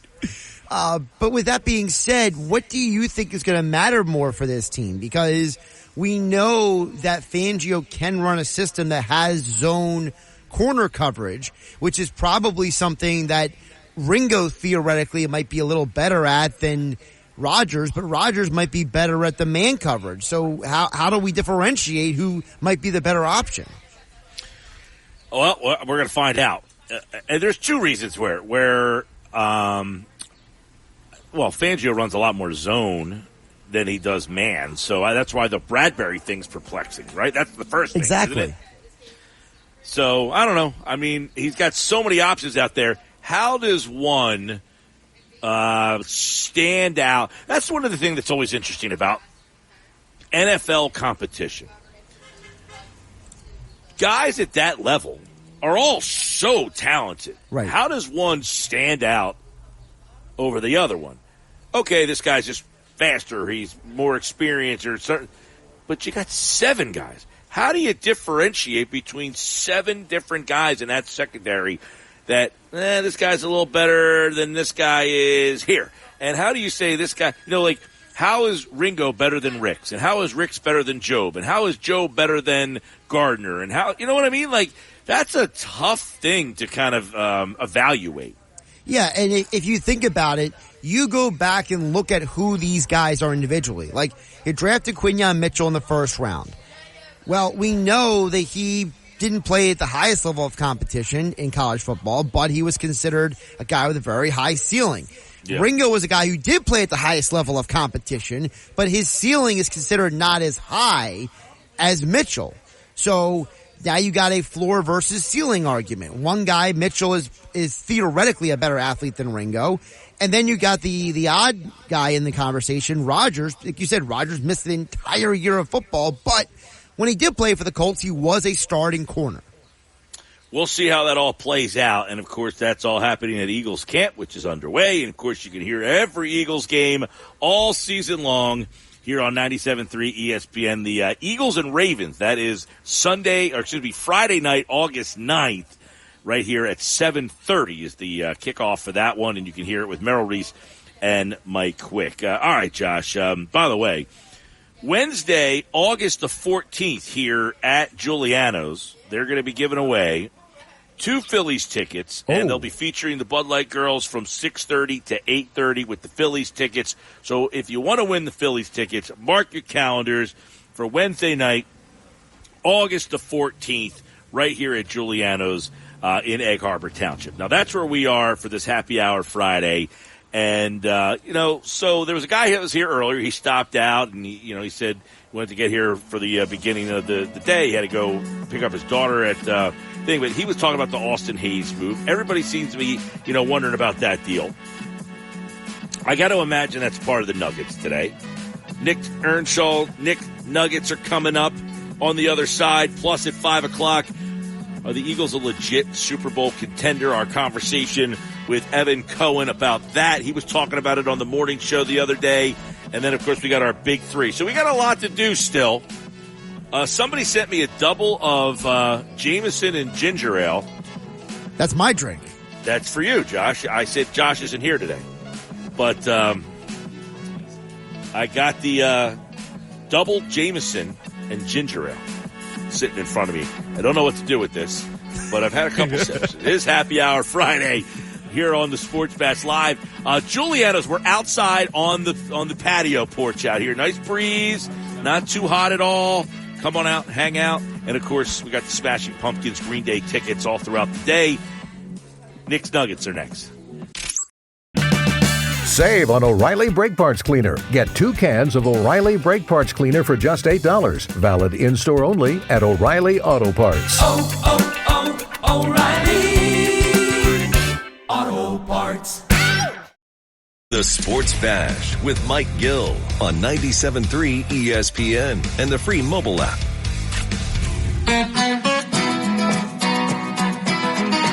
All right, Sports Bash Live, 97.3 ESPN, the 97.3 ESPN free mobile app. We're live at Giuliano's Happy Hour Friday, celebrating 15 years of the Sports Bash. Holy mackerel, 15 years, but Knicks Nuggets are here. He hasn't been a part of the show for 15 years, but it's been a fun having him part of the show for the 15th year, and he is now here with another edition of Knicks Nuggets. He is host of the Shift podcast and weekends producer of The Locker Room with Billy Schwein here on 97.3 ESPN. It's been a short stay in the 15 years for you, Nick, but it's been impactful. Yeah, it's been a lot of fun, Mike. I'm so glad to be a part of the show. 15 years, that's nothing to sneeze at, Mike. So congrats to you. This is pretty cool that you've been around to do this show this long. It's something to be said about that. I'm just happy to be a little teeny piece a part of history here at 97.3 ESPN with the Sports Bash. I thank you for allowing me to come on the show and be a part of it. It's been a whirlwind, and it's been so much fun. All right, so enough of the 15 years. Let's get into this Phillies trade. Earnshaw came down around 12:30 this afternoon. We've been talking a little bit about it. We had McGarry on. We had Lauber on earlier. The trade, for those of you just tuning in, the Phillies have acquired Austin Hayes from Baltimore for Dominguez and Pache. So I think it's an interesting deal to include Dominguez. It kind of tells me there's another move to happen here if you're giving up a bullpen arm, a guy that, I don't want to say you count on him, but he is a guy that gets a lot of appearances. So this deal, Hayes looks like a platoon guy with Marsh, probably very good left fielder, started the All-Star game last year. A lot of defensive runs saved, Nick. So let's, before we get to the Nuggets, I think that's probably at the top of the list. Yeah, definitely. I like this trade. I thought they might have gone out and did something a little bit more to get a more impact bat. But listen, he hits lefties well. He's batting .328 against lefties this season. Has an OPS over 800 against left-handers. the perfect platoon for Brandon Marsh. I mean, this is Austin Hayes. It's very interesting though that they gave up Dominguez and Pache. Pache was the kicker that I said they'd probably move on from at some point, right? So he was kind of the kicker in this deal, but Dominguez is kind of the value piece for the Orioles. They were looking for a little more pitching. Phillies gave up on him. They're done, I guess, with Dominguez. There's obviously another move on the way for a reliever. We'll get into that, but yeah, interesting move. I thought they might have went out and got a more impact bat, but they didn't give up any prospects in this trade. They now find a platoon for Brandon Marsh in left field, which means Rojas is going to be the guy in center field. They trust him. I don't think they're going to go out and get another bat. I think it's going to be pitching from here on out. But very interesting move. Austin Hayes, pretty good player. He's going to play a lot of left field. He can play every position in the outfield. Started in center field last year. Started in center field in the All-Star game last year. 275. Not a big power guy, though. That's the thing. He's not a right-handed power bat. 16 home runs last year. But defensively, 6 defensive run saves in left. It's 4th among American League outfielders last year. So he's a guy that can play the outfield, unlike Rooker, who not a big defensive player. So I guess that crosses Rooker off the list. Yeah, I think Rooker's out, I guess, in this case. I guess you're not going to deal with the Oakland A's and Billy Beane out there. So, very interesting move, especially between two teams that could face each other in the World Series. Now, could you imagine, Mike, Sir Anthony Dominguez versus that would be awesome. In the 8th inning? Could you imagine? That would be awesome. That decides who won the trade right there, Mike. Right. So I guess that transitions us into the Nuggets here, which, we got the trade there we touch on. So one nugget you probably want to hit on regarding a name that has emerged for the Phillies. Yes, I don't want to take credit for this. I'm not going to take any credit. But last week, I've been bringing up, I've been hammering this name. Scott Lauber of the Philadelphia Inquirer now reports the Phillies are interested in Carlos Estevez. Los Angeles Angels of Anaheim. He is their closer. He's been really good this year. The Inquirer is now reporting that the Phillies have had their interest piqued by Carlos Estevez, Kyle Finnegan, and Tanner Scott. But that's the name that is intrigued me the most. He's had 18 scoreless innings this year, Mike. He's been really good. 20 of 23 in save opportunities. Got a 2.38 ERA over 34 innings. So the fact that this name came out yesterday afternoon in a report by the Inquirer, I was like, we were talking about this last week. And, maybe Dave Dombrowski was tuning into the Sports Bash. He knows it's been 15 years. And, hey, why not? I think this would be a nice move if they're able to go get him. And it's the 3 names we've talked about for the most part, Mike, in the report. Finnegan, Tanner Scott, and Estevez. Like, those are the names that the Phillies are interested in, and they should be. Those are the top names on the market. Mason Miller, I think that's kind of out now, especially with the injury. But yeah, I was ecstatic to see that this morning. I missed the report yesterday afternoon, but I saw it this morning when I was doing, my research for the Nuggets, and boom, look at that. Yeah, listen, I know I said they're not my first. Like Estevez, I had questions about. Can he get the final 3 outs of a playoff game? He's never been in that moment. His strikeout number is down. His numbers have been great. He's been great. So I wouldn't poo-poo it. I just don't know if I'm giving up a whole heck of a lot to make that move. Is that the move that puts me over the top? What am I giving up to get? We talked about it with Scott Lauber, or his reporting, those 3 names. They make sense. That position makes sense. I just don't know if they're the guys that put you over the top or not. They might just, I just keep thinking back to Michael Lorenzen last year. You got an all-star guy. Lorenzen made the all-star game. He didn't help you at all. Now, that doesn't mean that these guys aren't going to help you at all. I think they would have a role, but what does that role become? Are they the lockdown closer, or are they just another arm? Soto, for instance. Soto was a closer in Detroit, 2-time all-star. When they got him, people thought, all right, he's going to come here and close. Hasn't happened. There's a big difference in closing in Detroit and closing in October. And I would have to imagine there's a big difference in closing in Anaheim, where nobody gives a bleep, closing in Miami, where people care even less. Kyle Finnegan, people care even less than getting those last 3 outs in October. Just putting that out there. No, there's definitely a difference. I understand that point. But I think if you go out and get a guy like Estevez, right? And you go out and get him, right? He's rattled off 18 straight scoreless outings, and he's allowed 5 base runners. So he's not allowing a ton of base runners right now. I understand there's a difference between regular season when you're with the Angels and when you're in the postseason with the Philadelphia Phillies, in the bank, on the road, whatever. There is a clear difference. But I think, he's been pretty good over the course of his career with the Angels. He was a setup guy in Colorado before that. I think this is someone who can make a difference. Tanner Scott, another name that's been thrown out there. The Miami Marlins also made a traded A.J. Puck yesterday. So they're already starting their fire sale of their squad over there. So Tanner Scott's going to be another name to watch too. He's a lefty. Estevez, he is a righty. So very curious to see what happens here. But to see that come out yesterday, I was like, we sparked a little conversation here, Mike. But yeah, I totally get it. When you're going from a bad team to a playoff race, it's a different atmosphere. You just got to throw them in the fire. I mean, it's the best what you can get and what's available on the market right now. It is what it is. The Phillies don't have a bona fide closer. They can go out and get one. If it doesn't work out in October, it doesn't work out. But you have to go at least make the effort and try and get someone to close the back. And I wouldn't say don't try to improve yourself. If you can get one of those guys, what am I giving up? All I would caution people is, I don't know that Tanner Scott, Estevez, and Finnegan, any of those guys put you over the top. I think they just add to a spot. It reminds me much more of Michael Lorenzen, though. I added an all-star pitcher, and he didn't help me at all. I think these guys would help more. I just don't know if they put you over the top. That's my worry.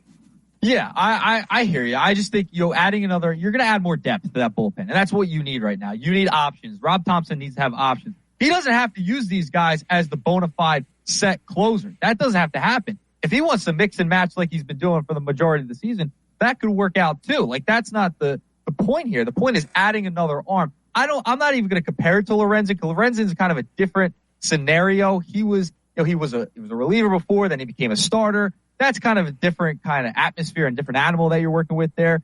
I think these guys are bona fide relievers.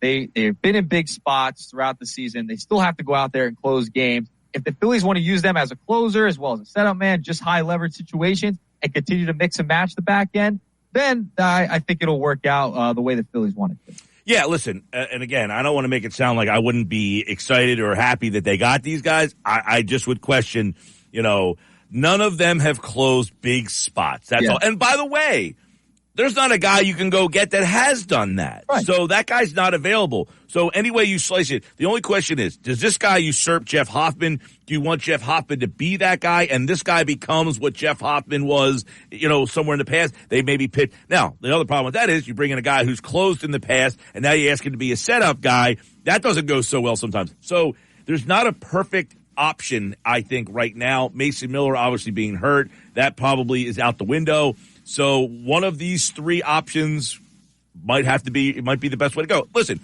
and if you get them for a low, think about David Robertson a couple of years ago, okay? They gave up a pretty good prospect, which people didn't know that at the time. But David Robertson was having an all-star season. He was a closer on a bad team, and he came here and didn't get the job done. I mean, quite frankly, he was not good enough. So that's where my mind goes, where you're giving me guys like this. That's all.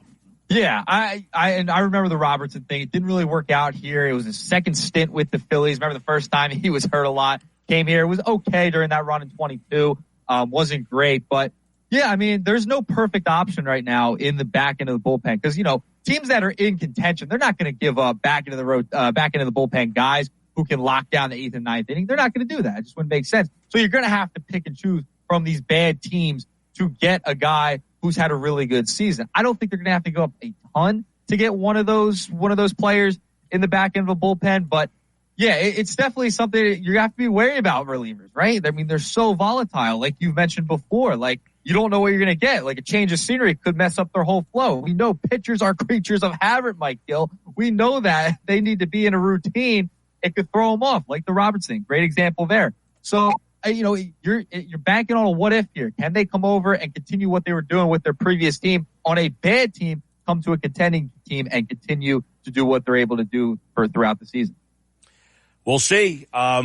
Tuesday is the deadline. I did see Arizona made a move last night. AJ Puck, Miami, not a closing guy, but another. What's the messaging there? Philadelphia left-handed pitcher, bringing in lefties to try to place. If we get matched up with Philadelphia, that's the move.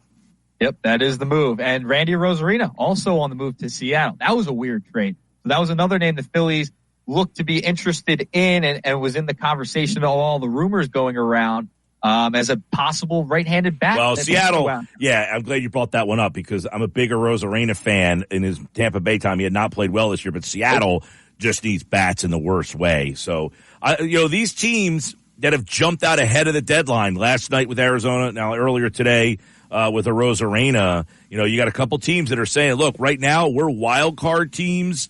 We've got to we got to make a move before the deadline because we need to pick up some ground before Tuesday. So we'll see what for Arozarena. But that was a guy that I thought Philadelphia might have some interest in because the right-handed bat, but he's not having a great year. No, he's not having a great year. It would have been just kind of taking a flyer on the guy. They didn't give up too much to get him. And it was very weird because the Rays are one game out behind Seattle, which is kind of crazy to me that they made that deal. They're saying, we're going to forget about this season, essentially. We're going to move Arozarena to Seattle. Kind of an odd, strange trade, but all right. Moving along, a couple days ago came out, the Wells Fargo Center is getting a name change. I know Kevin Durso wrote an article on 97.3 ESPN about this. It's gone through numerous name changes. Court State Center, First Union Center, Wachovia, now Wells Fargo. Wells Fargo, I believe since like 2010, 2011, that was the name. So they're getting a new, fresh kind of lift coming up after the 25 season. Now I got to ask you, because the Flyers haven't won in there. The Sixers haven't gotten past the second round in this building. Is it cursed? Is the Wells Fargo Center cursed, Mike? I mean, there hasn't been a lot of fun stuff that's going on in that building with the Flyers and the 76ers. Not a lot of championships, not a lot of moving on in the playoffs. Is it a cursed building? Maybe we need a new change, a new name. God, this is what we're getting to, that the teams can't win because of the building name. I'm just saying. Listen. The Wells Fargo Center has been what you mentioned is like the fourth or fifth incarnation of the name. I'll tell you what's cursed is the banking industry sounds like. I mean, every bank that slapped their name up on the wall there, essentially has gone under. So I don't think the building's cursed. I mean, although it had some Game 7 losses in there, the Atlanta game, you had the game where, who was it? Who was the guy who hit the three and the confetti went off against Boston? Marco Bellinelli. Bellinelli hit the three. Yeah. I mean, some weird stuff has happened in that building. But, hey, listen,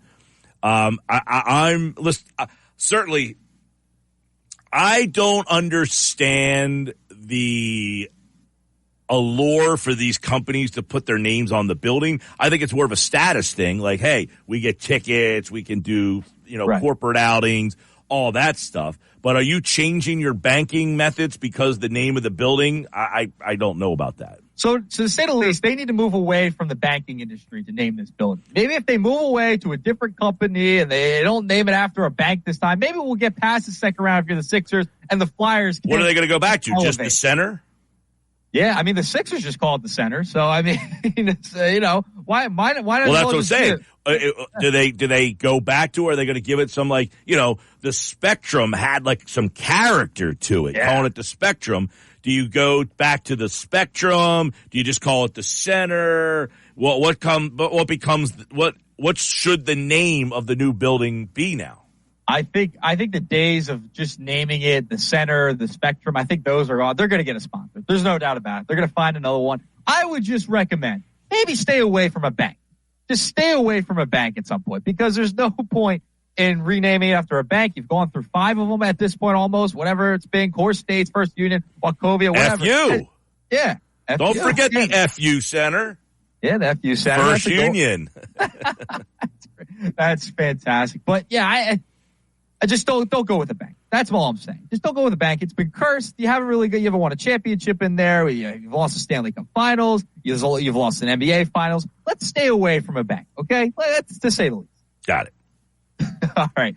Moving on. Nugget number 3. I got a 3-pack for you today. I kind of want to stay in the realm of the Sixers. Now, there's been talk on social media. I saw on First Take yesterday that the Sixers are being compared to the Baltimore Ravens, and the Ravens are being compared to the 76ers. Now, are they similar in the aspect and the sense that they can't get over the top? Now, I wanted to ask this, though, because the Sixers have been compared to the Ravens. Are they more like the Ravens or the Cowboys? No, the Sixers are not the Ravens. They never won a championship with this era.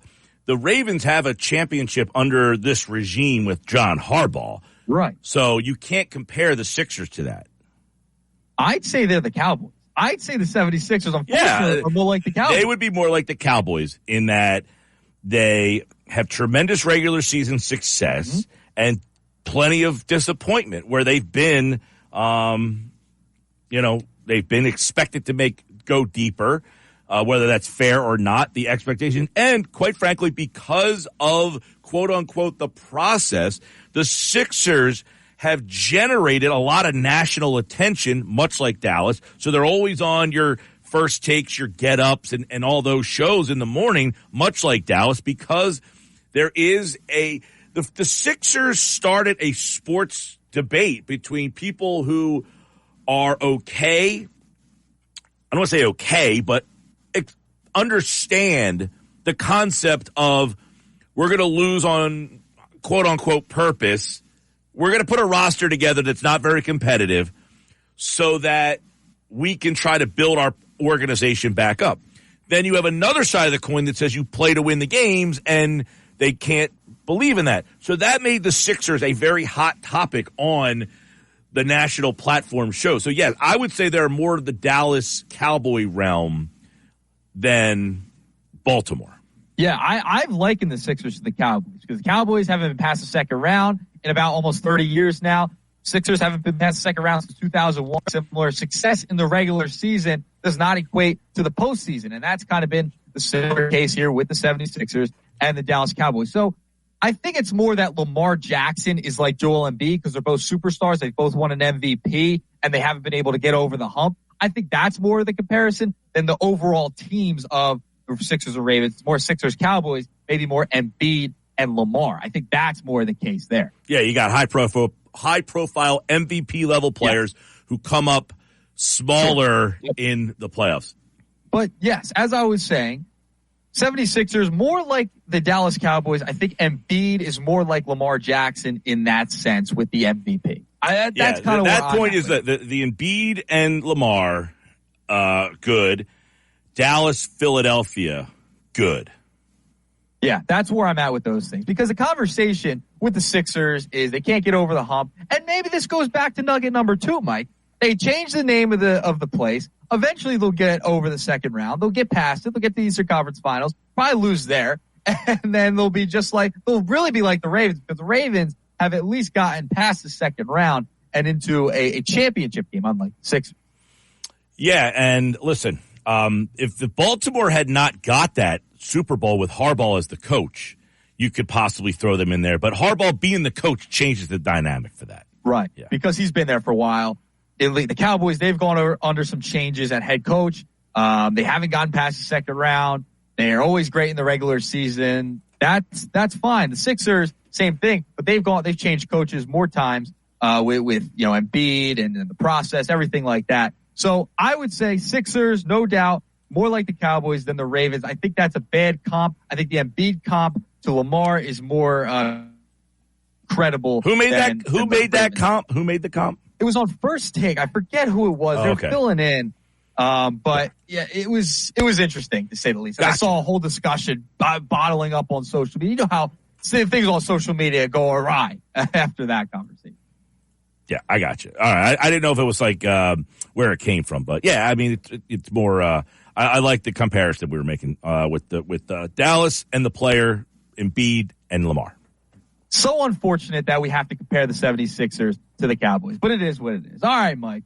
Nugget number 3-pack for you today. Ended on a Friday. Congrats on the 15 years. Very happy for you. I'm so glad I get to be a part of the great show. Yeah, man. It's good to have guys like you and Danny jumping on board. Of course, the Sports Bash started way back in 2009. You know, that first day on the show, Charles Barkley was one of our first guests on the program. So we couldn't get Barkley today. We tried to get him to call in and say, hey, happy 15 years, but that's not going to happen. I can assure you that. But what is going to happen, hopefully anyway, the ratings come out on Tuesday. We'll see if my ratings are any good. Maybe they'll get rid of me. Who knows?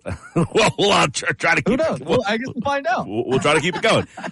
But yeah, find out.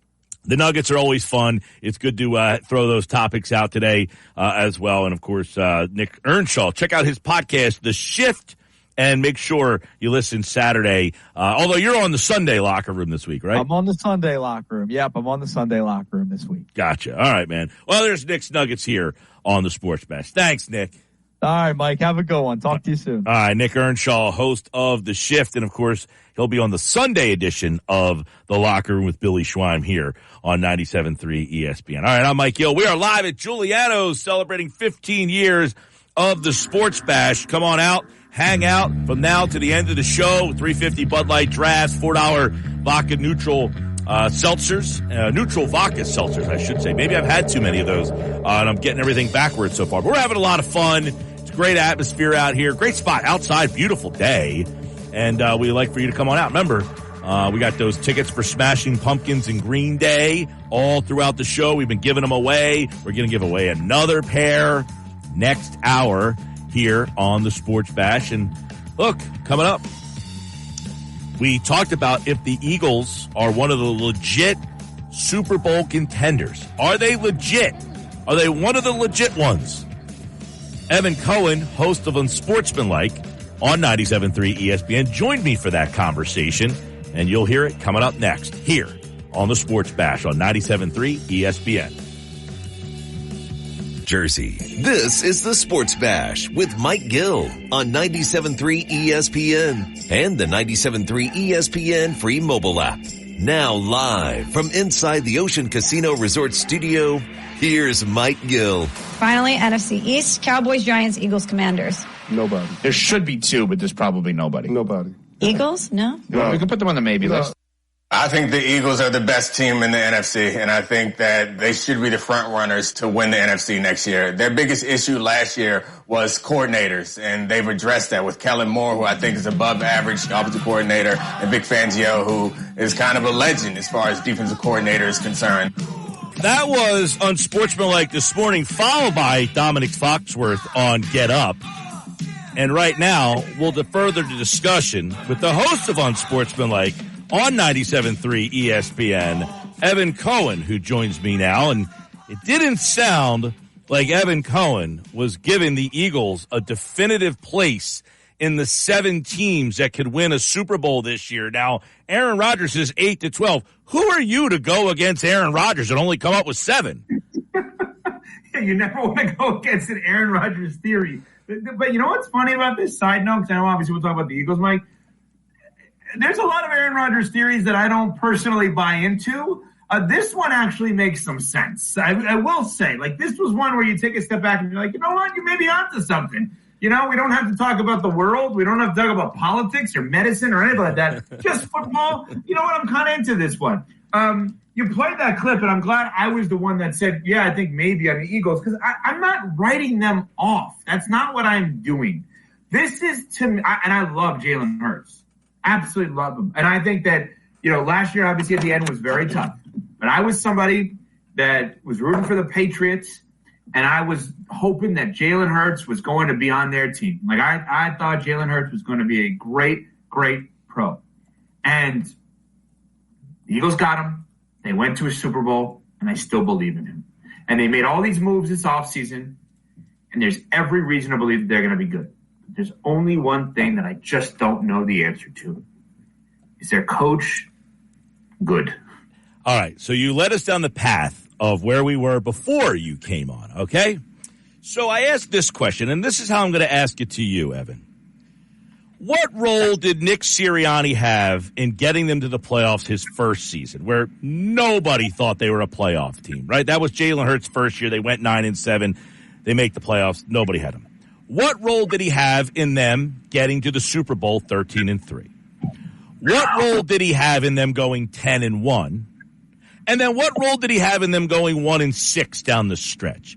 Is the 1-6 usurp all of the other roles that he may have had in those instances? What say you? It is a great, great question. And there's a reason you've been doing this show for 15 years, and there's a reason that you convinced me about the Embiid thing, even though I think I'm right again. By the way, they shouldn't be playing the Olympics. You can bring the losing to them. You were talking about them bringing the winning to him. This is a big debate. For those who are not with us when we did this, and I mentioned this on our show, Mike convinced me, because I said Embiid shouldn't be playing the Olympics, and Mike said, well, wait a minute. You've been the biggest anti-culture Philadelphia 76er culture guy there is. don't you think this would help him culturally? And I was like, oh, boy, that's a good point, being around all these winners, et cetera. Now I'm just wondering if he's bringing the losing and the losing mentality to them. But anyway, so it's a very good point you're making. Like, how do we separate his success and his failures? Yeah, what role do we give him?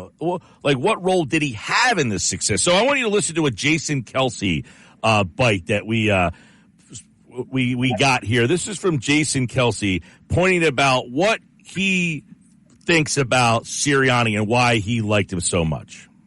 Nick moving to like a head coaching position, you're moving himself from play calling duties with Shane Steichen, right? Yep.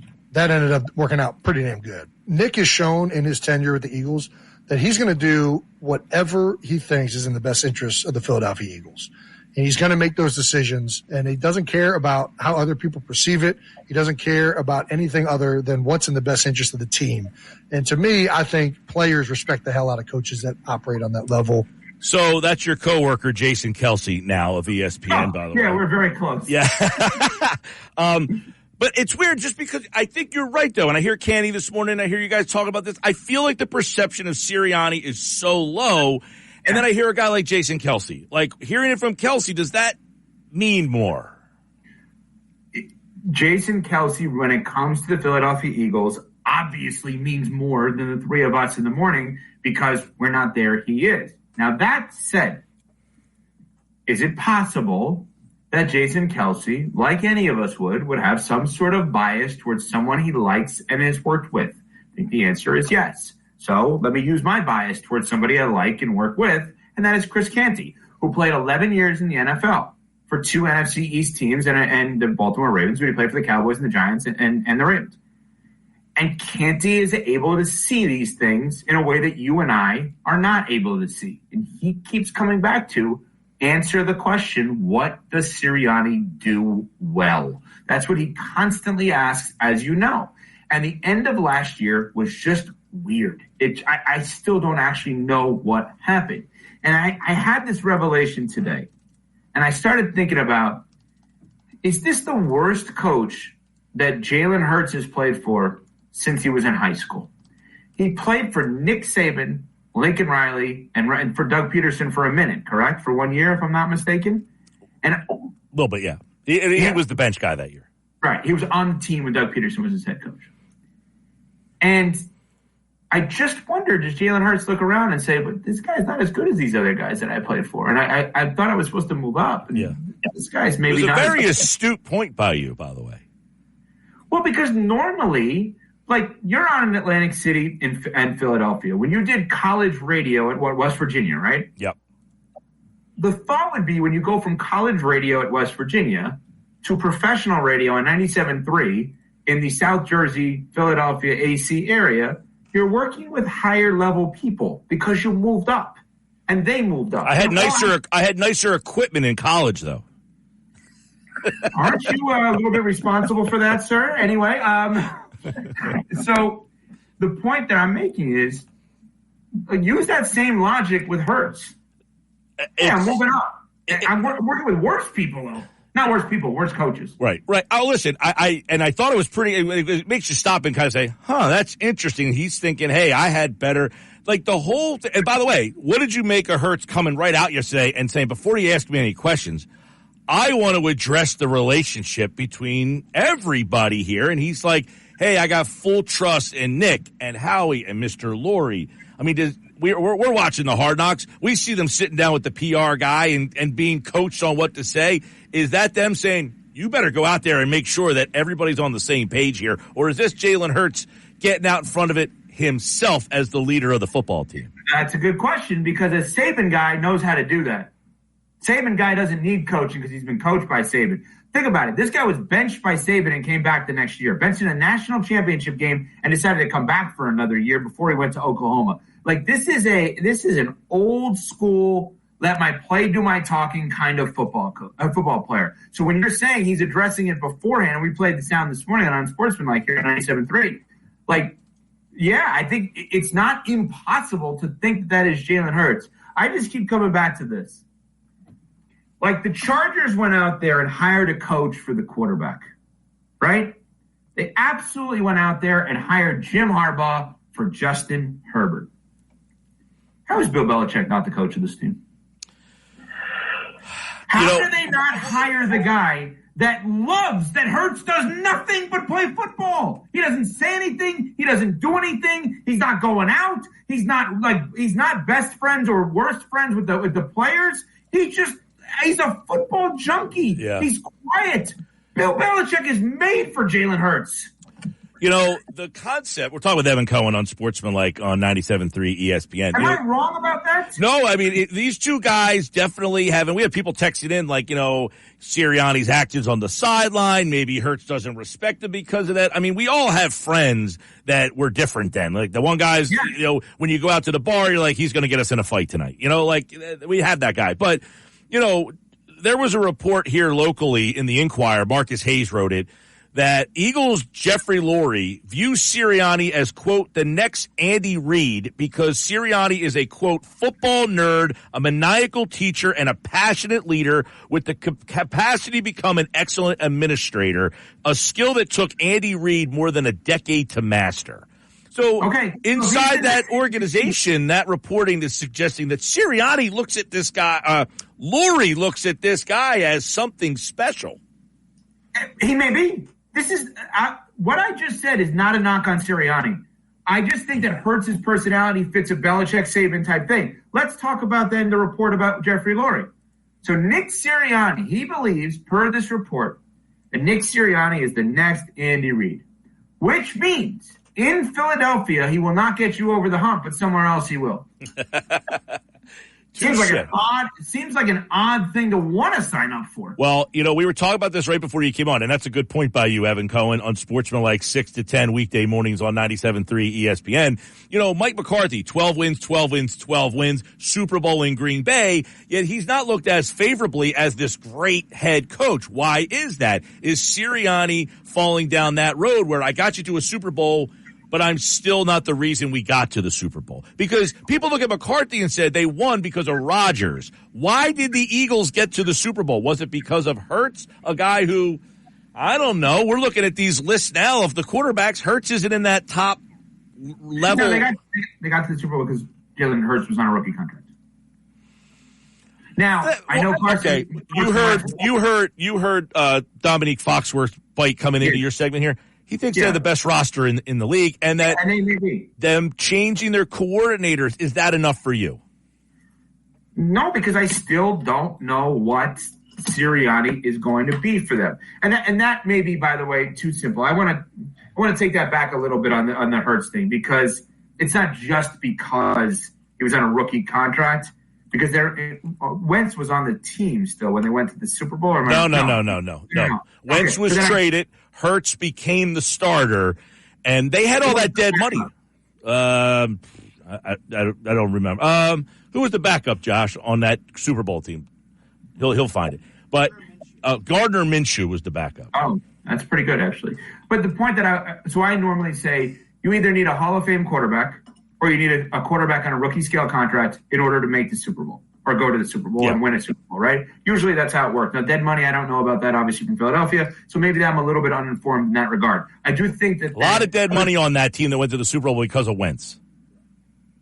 But you can make up for it because you have a quarterback on a rookie scale contract, right? So, all of that kind of fits back into this. Is the coordinator stuff enough? I've never been overly impressed with Kellen Moore. I don't think he's some unbelievable offensive coordinator. And that's a fair opinion, because what I was going to follow up with you is... Fangio, I think, is great. The Eagles essentially, Evan, I think anyway, went down the formula of what got them to the Super Bowl. We had Steichen, we had Gannon. They're both head coaches now. Strong coordinators. Let them handle their duty. Nick goes back to doing what he does well. The problem we all have as media and onlookers is we can't quantify what he does well because we're not in the locker room. It's like my buddy on John Madden Football used to come out, and he used to joke all the time because he wasn't a video gamer. But he would say, they got speed, they got agility. Where is the meter for heart? They don't have a heart meter. And that was his way of busting our stones that you're sitting here playing a video game like a bunch of idiots. We don't have we can't quantify what Sirianni brings. It's unquantifiable, really. Let me ask you a question. Yeah. I want to go back to something we talked about. If I said to the Eagles fans right now, we put up a poll. We said you can pick your head coach for this upcoming season, but it has to be one of the 4 previous head coaches Jalen Hurts has played for. Who finishes in last place? Sirianni. Again, I keep coming back to when you're a rookie or a second-year guy, you don't know any better. Now Hurts knows a little bit better, and he may be looking around saying, well, this is what we're doing. If we put up Saban, Lincoln Riley, Doug Peterson, or Nick Sirianni, who would you want as the Eagles head coach this year? That's the checkmate right there. That's the checkmate question of the day. Get a sponsor for that, someone on the other side of the building. I would say this. You're right about that. Why do we not view a Kyle Shanahan as a guy who can't get it done? We do. Are we there now? Because a lot of people think that he's the best play caller. He's this offensive genius. He's the best offensive play caller in the league. Do we view him as a guy that can win the Super Bowl, or do we think he's the guy that the 49ers ultimately have to say, for us to get to where we want to go, we have to part ways? Yeah, I mean, I don't think they have to part ways, and I'm not even saying that. I mean, I'm confused about the Sirianni thing, but I think this is what we do as sports fans. Like, unless somebody's done it, we assume they can until they do. That's right. Right? So the Boston Celtics are a great example of this. We retroactively look at everything the Celtics have done as now plus on their resume. Like, we literally say it as, do you realize not only did Tatum and Brown win a championship, but they got to the Eastern Conference Finals 5 or 6 times before that with 3 different coaches? Do you realize how ridiculous this run is? Versus if they didn't win this year, do you realize how many times this team has gotten to the conference finals and has never actually won a championship? The way in which we're saying it is totally, if Kyle Shanahan and the Niners win a Super Bowl this year, the narrative is Kyle Shanahan not only won a title with the Niners this year, he had been to 2 others, and he had a dominant offense with the Falcons that blew a game against the Pats. This guy has a sick resume. If he doesn't win, he can't win a big game. Not only did he not win this year, he lost 2 Super Bowls with leads with the Niners against the Chiefs, and he has 28-3 on his resume. So we look at it, if Sirianni gets fired, what a bust. Yeah. If Sirianni goes to the Super Bowl and wins the Super Bowl this year, we say, do you realize how much this guy has done in just 5 years, 4 years, whatever it is, as the Eagles head coach? I you realize say, how he got to 2 Super Bowls? Right. I say to you, is the only way the perception of him changes is if he wins a Super Bowl. I mean, for a guy to get to... No, he can get to another one. If he gets to another one, we got to shut up on him. We got to shut up on him. Because, like, I have been... Recently, I've been on this Zach Taylor kick, the Bengals coach. Because I'm like, is there a more high-profile, in theory, person in sports that nobody knows who it is, more so than Zach Taylor? Guy went to a Super Bowl as a head coach. That's a good question. Nobody knows who that is. Nobody. Very good question. And he had a good season last year with Jake Browning as his quarterback, so now he gets a little bit more of the credit. Totally off track, but the National League Manager of the Year odds-on favorite is a guy that no one's ever heard of in their life. You couldn't even... What's his name? He's the manager of the Brewers. What's his name? I don't know. Oh, Pat Murphy. Pat Murphy. There you go. He's drinking at a bar in Seattle with Pat Callahan, all right? Who's producing your... I mean, that's... Pat Costello, excuse me. Pat Callahan's another guy. Pat Costello is down in Seattle having a beer. By the way, your point is well taken, and I need to give context as to why I answered that question. I went to the University of Wisconsin, so I'm following all of the Wisconsin sports social media still. So that's otherwise no chance I would have gotten that one right. Pat Costello is your producer. Pat Callahan was the guy who used to produce for me at one point. But Pat Costello is your producer. Hold on. What does the South Jersey, Philly area have? So if you're a Pat C, you become a radio producer? Because Pat Costello is from Philly. So we need the Pat C. Any Pat C that's out there can apply for a job with Mike. Forget Josh. He's out. Pat C is in. Yeah, exactly. Now, no, Pat Costello emailed me last night saying he was in Seattle, and I said, well, I was on vacation last week, He said, yeah, I know. The guy hosting's name was Josh, who was my producer, who was filling in for me while I was gone. So he picked up on that. But, yes, Pat C gets you a job on the radio in South Jersey. All right, so you guys talked about it this morning. Unsportsmanlike had a list of 7 teams that you think are legitimate Super Bowl contenders. Kansas City, Baltimore, Cincinnati, San Francisco, Rams, Lions, Packers. They are your 7 teams that you think can win a Super Bowl. You have no Dallas, no Philly, no Buffalo, no Jets, no Browns. These are your 7. Are you feeling good with them? Or do you want to add, now that you're on another opportunity, another platform? I have no problem if you want to add Philadelphia. I have 0 issue. If you want to take our 7 and make it 8 and you want to put Philly on there, I have no issue with you doing that at all. They were on my maybe list. Buffalo was on my maybe list. The Jets, I don't see it. The Jets are the one team you mentioned I don't see. And the Cowboys, I don't get for the life of me as to what they are doing. So you have, let's go through yours here. So you have 9. You have Kansas City, the Jets, Baltimore, Cincinnati, San Francisco, the Lions, the Packers, the Eagles, and Houston. So Houston, I think, has a sophomore slump season. That's my gut feeling on them. Big call there. You added the Jets and you added the Eagles. So, again, I have an issue with Houston, have an issue with the Jets. I mean, listen, the Jets roster is good enough as long as Rodgers is some microcosm of himself, some semblance of the player he was. That roster's pretty darn good. Okay, but they're the Jets. And normally I could sit here and say, well, laundry shouldn't matter. But they're the Jets. Right. So my assumption is something will go wrong.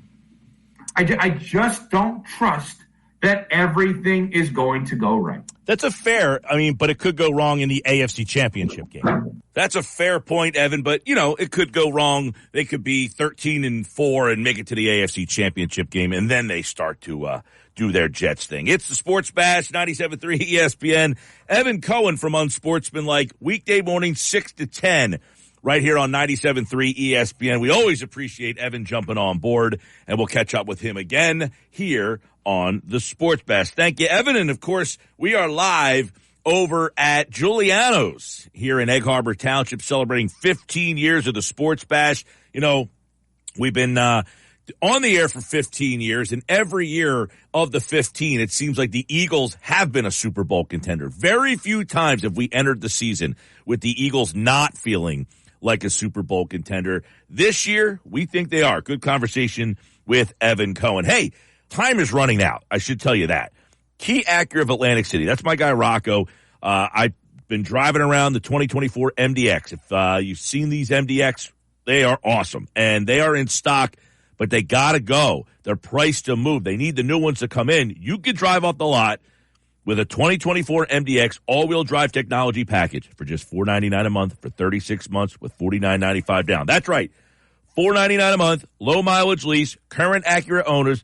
There's only a couple left, so get out there now. Key Acura, Tilton Road, EHT, your small but friendly dealer. See dealer for details, and that's my guy Rocco at Key Acura. I'm Mike Gill.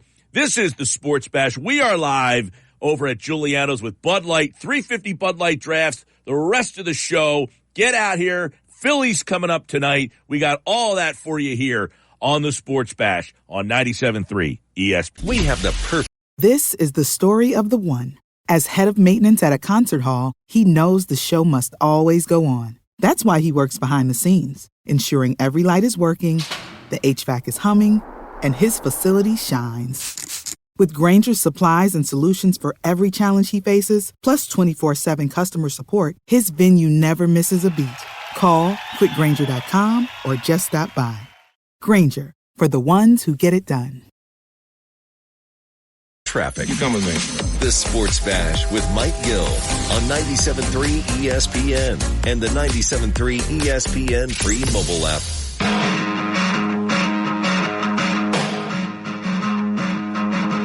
All right, Sports Bash Live, 97.3 ESPN, the 97.3 ESPN free mobile app. We're live at Giuliano's celebrating 15 years of the Sports Bash. Time for the big three. Are we celebrating the Phillies trade earlier today? Came down around 12:30. The Phillies announced they have traded, we talked about it earlier. What was it? Dominguez and Pache, right? Yes, they finally got rid of Pache. Thank the Lord. Yeah, I had enough of Pache.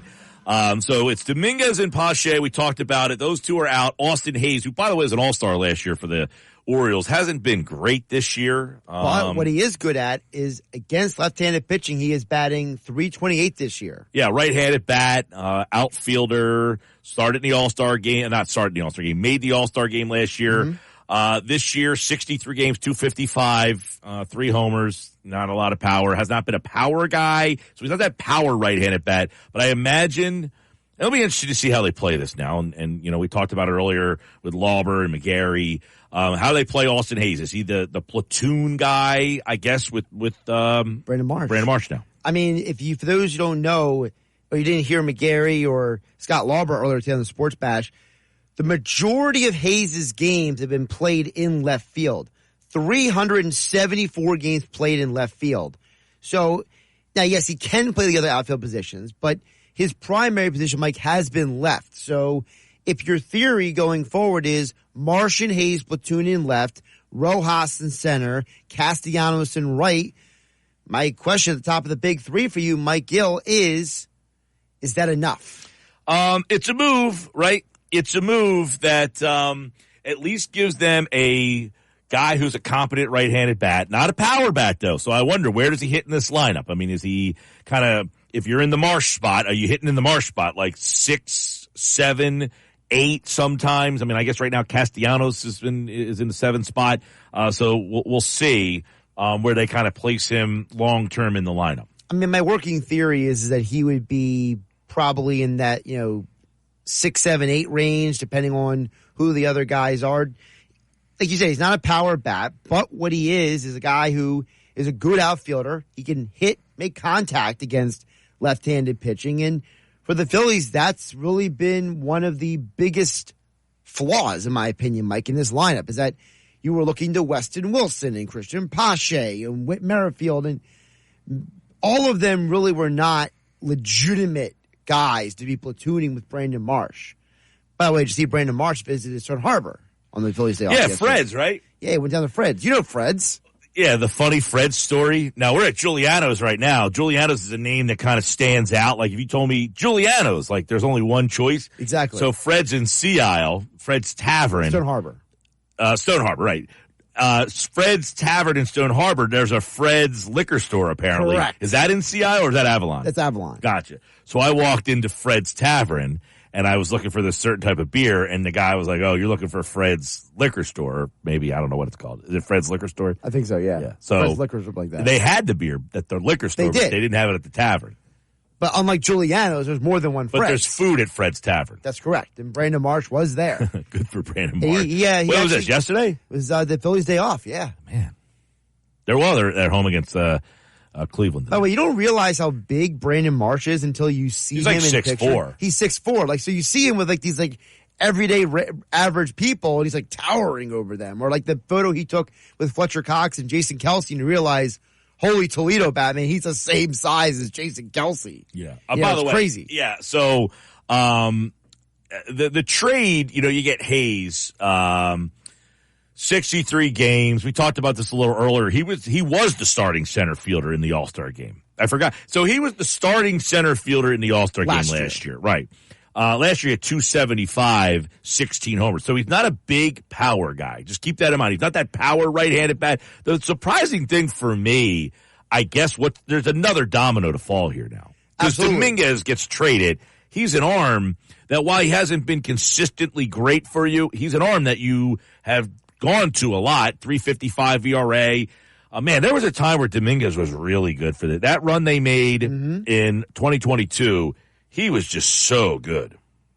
Yeah, in 2022, you could argue he was one of their best pitchers. And ever since then, he has just never been the same. So you have to wonder, do the Orioles look at a guy like him, Mike, and say, hey, he needs a change of scenery?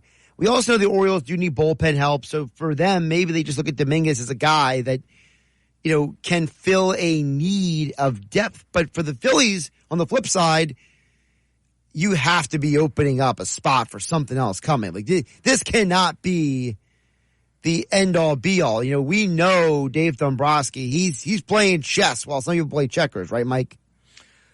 Well, we'll see what's the next move, because last year he was playing chess and checkers, and it was more checkers with Michael Lorenzen and Rodolfo Castro. But the year before, Brandon Marsh, as we just mentioned, he was the guy they got in 2022, and he was such an important part because their center field production and fielding was so poor, they had to get somebody. And it feels like the Austin Hayes move is a little like that, where it's, hey, we're going to go out and get a guy who makes sense. And on top of all of this, guess what, Mike? You didn't give up any prospects. Well, that's the thing. The key trade chips are not gone. Dominguez surprises me a little bit. Pache, obviously, now is out of the mix. They had the repetitiveness of Pache and Rojas for, we talked about that earlier today, but those two guys just give you no offense. I liked getting Pache. I thought it was worth taking a shot on. You took the shot. Yeah. Now we're done. Yeah. You gave him enough of an opportunity. Yeah. Enough of him. So, but I overall, Mike, I like the move. I know that there are a lot of texters who are fascinated by the move. So, and, we'll find out over the weekend, how does Hayes look in this lineup? Also, Mike, here on the Big Three, by the way, brought to you by Boxing Insider Promotions. The boxing event of the year is tonight, Mike. I'm going to be over at Tropicana in Atlantic City for the fights, broadcasting game night here on 97.3 ESPN. Atlantic City's Justin Figueroa, along with Abbs Academy High School graduate Bruce Selden Jr. And, Otto Whalen, Mike, has only lost to two people in his entire career. Real quick, before, go ahead. Just to go back to the trade thing real quick. Yeah. The trade we talked about earlier, Arozarena went to the Mariners. Would you have rather Arozarena or Hayes? I would say Hayes only because of the fact that I feel like Arozarena, I don't know if he's just in a slump or if there's something like legitimately off with him right now, because he has been not great this year. He had like a little hitting streak, I believe it was 7-8 games where he was good, but aside from that, he has not been great. I know he's known for his postseason, Mike, but don't you want more consistency? Sure, but if that's not available to you, I mean, I don't know. Would you be rather say Arozarena's ceiling and what he might bring, where the ceiling for Hayes might be less? I mean, if you're going for ceiling, then how many games do you need to play Arozarena to get to that ceiling? I don't know. I mean, is he a shot fighter, or is he a guy just having a bad first half of the season? I don't know the answer to that question. I'm a big Arozarena fan. He has been clutch. He's been an awesome postseason performer. I don't know if he's shot. Well, one of the gripes with Whit Merrifield here was he wasn't getting enough playing time. So, is there enough playing time for Arozarena on this team? I would think so. Yeah, I mean, that's a good question. I mean, did the Phillies just not view him as a platoon player or as an everyday player, and Hayes more of a platoon player? Right, and that's kind of where my thinking is. Hayes fits into that platoon player role more, and we know, Mike, this team, they're all about fit, right? They're all about putting the pieces together, making it all work. They're not about being the team that just goes out and makes a splash all the time. They're about fitting the pieces together here. All right, what else we got? As I was mentioning tonight, Boxing Insider Promotions, where Bruce Selden Jr., Abbs Academy High School, Justin Figueroa, Holy Spirit High School, Otto Whalen. It's only lost to two fighters in his entire career, both decision losses to Tyson Fury and Anthony Joshua. So they will all be in action as part of the jam-packed card. Tickets are still available at Ticketmaster.com, or come to Tropicana showroom and get your tickets at the window. So, Mike, I want to hit on some of we had a lot of time to talk about this, but there's been a lot of NFL news going on, right? So I want to get your perspective on some of the stories from around the NFL.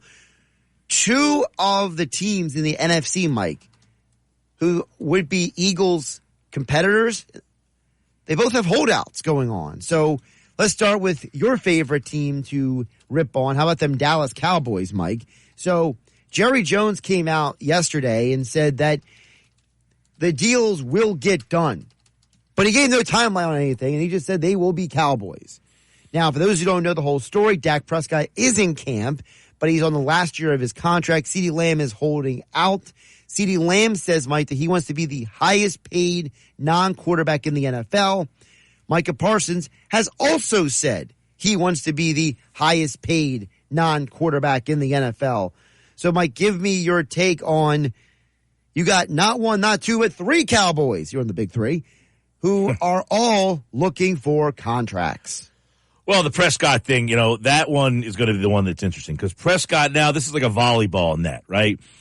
Jones says what he did, and then Prescott comes back and says, essentially, hey, the great quarterbacks all didn't end on the same teams that they started with. Mm-hmm. It's a business, and we'll see what it plays out. So now there's the volley back. You don't want me to be here? All right, I'm ready to kind of move on and make my next move. So I think that's the big one there.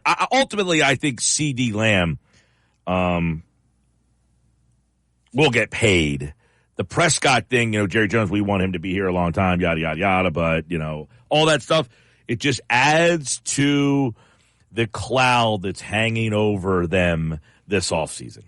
I just don't understand how both CeeDee Lamb and Parsons both think they're going to get these super high contracts on the same team. Like you can't build an NFL team and have three guys taking up that much of the salary cap. It's like it's irrational. Yeah. Well, a lot of it was messed from the past where they gave all the money to Zeke Elliott, so that kind of threw everything off, and now they have to try to calibrate their cap situation. Like if you had to prioritize, Mike, like those three guys, if you said I had to prioritize who I'm going to pay and who I'm not going to pay, how do you tier them?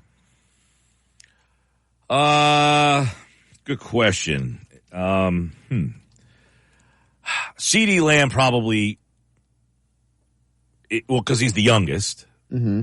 But I'm not a Prescott hater, and I just find it hard to believe you're going to find where they are. They're going to win 9, 10, 11 games. Where are they getting a quarterback that's better than him? I don't see it. It's easier said than done. I think that there's a lot of people who have a negative view of Prescott because he's the Cowboys quarterback, but they don't realize that he has actually been very productive. You could argue that he is in that top 10, top 15 quarterback conversation each year because of the numbers he has and continues to put up. So you're right. You got to keep Prescott. I just look at Parsons and I also see him as someone you got to keep. And I'm no offense to CeeDee Lamb, but it's like, I feel like wide receivers get drafted every year, don't they? Like, no offense to him. I'm not saying he's a bad receiver. Yeah, but look at the other receivers around baseball. Around football, they're all getting paid. So sure. You either have to, evolve or perish is what, right. Triple H, right? Good pull there. Yeah. It's just such an oddity because also CeeDee Lamb, Justin Jefferson in the same draft class. And while we know Justin Jefferson is the best receiver in the NFL, it's not like CeeDee Lamb's numbers that far behind. So, how do you, the Cowboys, delineate from him to be like, we're going to pay you, but we don't think you're Justin Jefferson? Like, how do you have that conversation? It's going to be very difficult. And on the flip side, I think we all can agree, Mike, that Micah Parsons might be one of the best defensive players on the planet. But how do you rationalize paying Micah Parsons, for example, more than an offensive player like Justin Jefferson? Again, both guys say they want to get paid as the highest paid non-quarterbacks in the league. Hey, listen, keep the circus moving. There's no more circuses in town, right? The circuses, the Ringling Brothers and Barnum and Bailey's, they're out of business. So it's good that the Cowboys picked up that business. Speaking of the 2020 NFL Draft, which CeeDee Lamb and Justin Jefferson were in, Mike, my other story I want to ask you about is there are also holdouts of 49ers camp. So Brandon Ayuk, who is the other drafted receiver in that class, he wants a big contract. Also Trent Williams, he wants guaranteed money. He's tired of his contract having these incentive-laden deals. Now, general manager John Lynch has said that they will get the deal done with Trent Williams and that he wasn't going to trade Brandon Ayuk, despite the fact that he demanded a trade. So, first of all, Mike, your take on the 49ers overall, not one but two important players currently saying, I want my money or I'm not playing. Good. More circus, right? I mean, we got, what was the competitor to Ringling Brothers? There was Barnum and Bailey? Well, no, it was Ringling Brothers and Barnum and Bailey. Then there was like the competitor to them. So one can be the Cowboys, and the 49ers can have their problems over there as well. I mean, look, this is why Howie Roseman's Howie Roseman. He gets this stuff taken care of generally. Look what they did with Hassan Reddick, and now the circus that's going on with the Reddick situation with the Jets. They might have to trade him again. Which is insane, because you literally acquired that guy, if you're the Jets, to be the replacement to Bryce Huff, who the Eagles took off your hands. And now you're bickering with him over money when you should have had this locked up months ago. You know, Mike, it goes back to the whole conversation. All the people who said how great Joe Douglas was. You know, the Eagles won because of Joe Douglas, football guy. He helped Howie Roseman. I don't think Joe Douglas is handling the circus very well in New York, Mike. Not this situation anyway. This is one where I think they thought they could get something done, and maybe they heard. Look, there was a lot of people who thought that Reddick's the kind of guy that wouldn't hold out, and maybe they just, took that for granted and said, he doesn't have that kind of personality, and they were wrong. By the way, it was the Cooper and Bailey circus was the primary competitor to P.T. Barnum back in the day.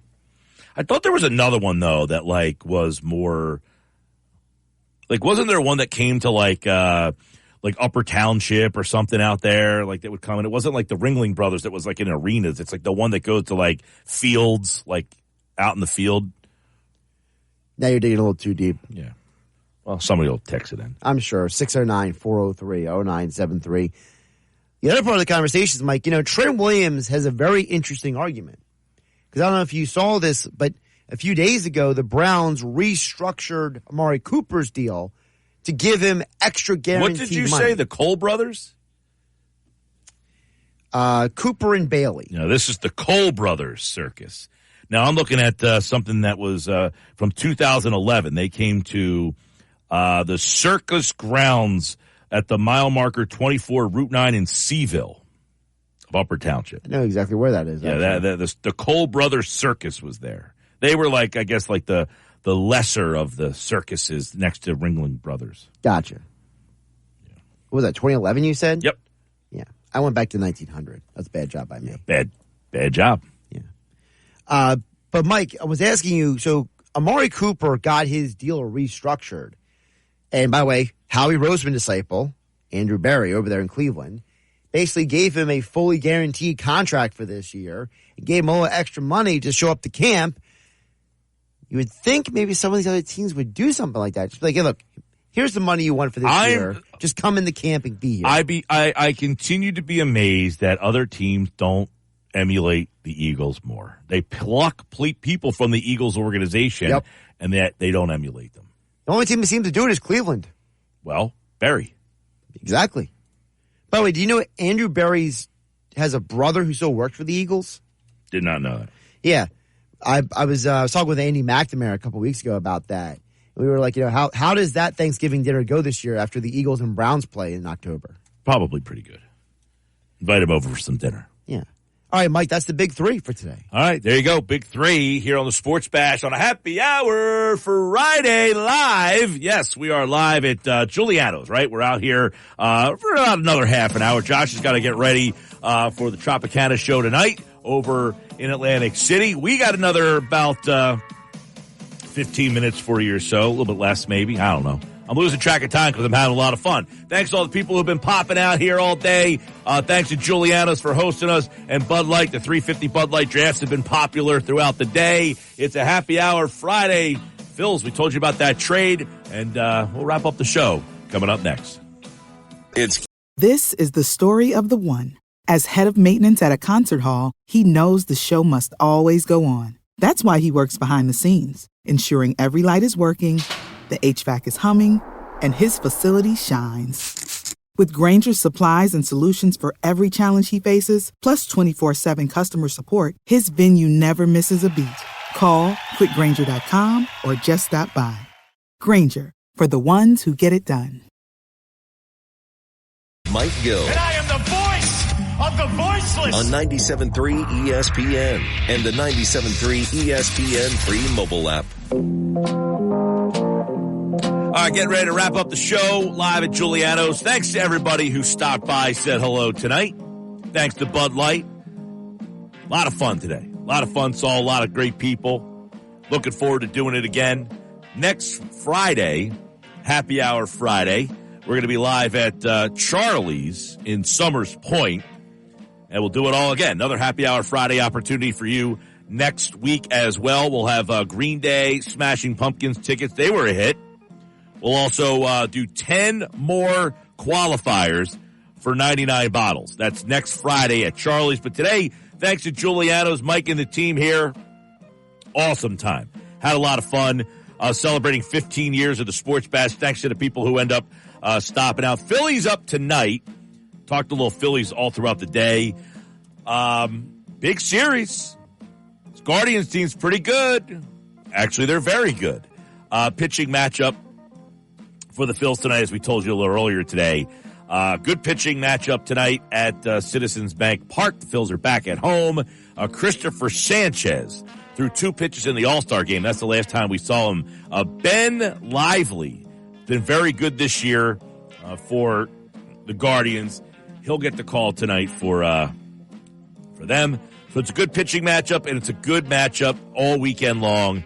Remember Ben Lively, by the way, pitched for the Phillies back in, like 17, 18, when the team was not very good. Had a little cup of coffee with the fighting, so he's turned into be a pretty good pitcher.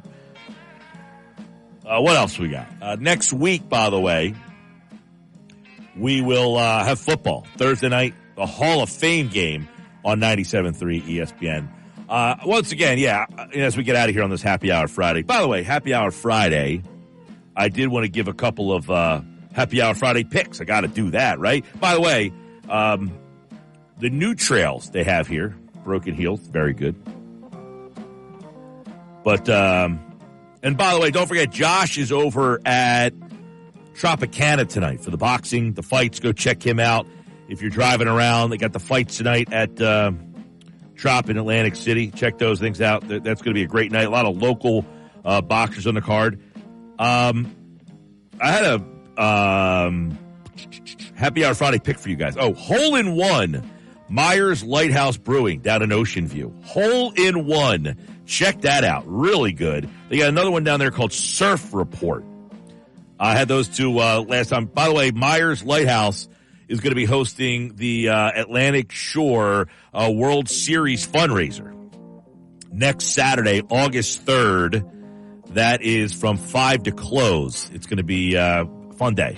A whole team will be out there. So Myers Lighthouse, Ocean View. Check out the Hole in One. That's my Happy Hour Friday pick of the day. By the way, I had a beer in Altoona, Pennsylvania called Haze Freely. Haze Freely. Levity Brewing Company. Really good. In fact, it was so good, I bought a 4-pack and brought it home with me. And that's what I will have tonight when I watch the Phillies. That's it for me. Thanks again to everybody here at Giuliano's. And, of course, Bud Light. Hopefully everybody enjoyed the day. Hopefully we'll see many people out next week.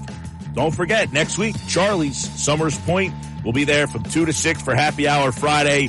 And August 23rd, August 23rd, we will be at Vagabond in Egg Harbor Township for another Happy Hour Friday, celebrating 15 years of the Sports Bash. So thanks to everybody who's joined us here today at Giuliano's, and we will talk to you on Monday. Have a great weekend. America, we are endowed by our Creator with certain unalienable rights, life, liberty, and the pursuit of happiness. By honoring your sacred vocation of education, you impact your family, your friends, and your community. At Grand Canyon University, our online bachelor's, master's, and doctoral education degree programs allow you to balance online coursework with observational and hands-on experience in the field. Find your purpose at GCU. Private, Christian, affordable.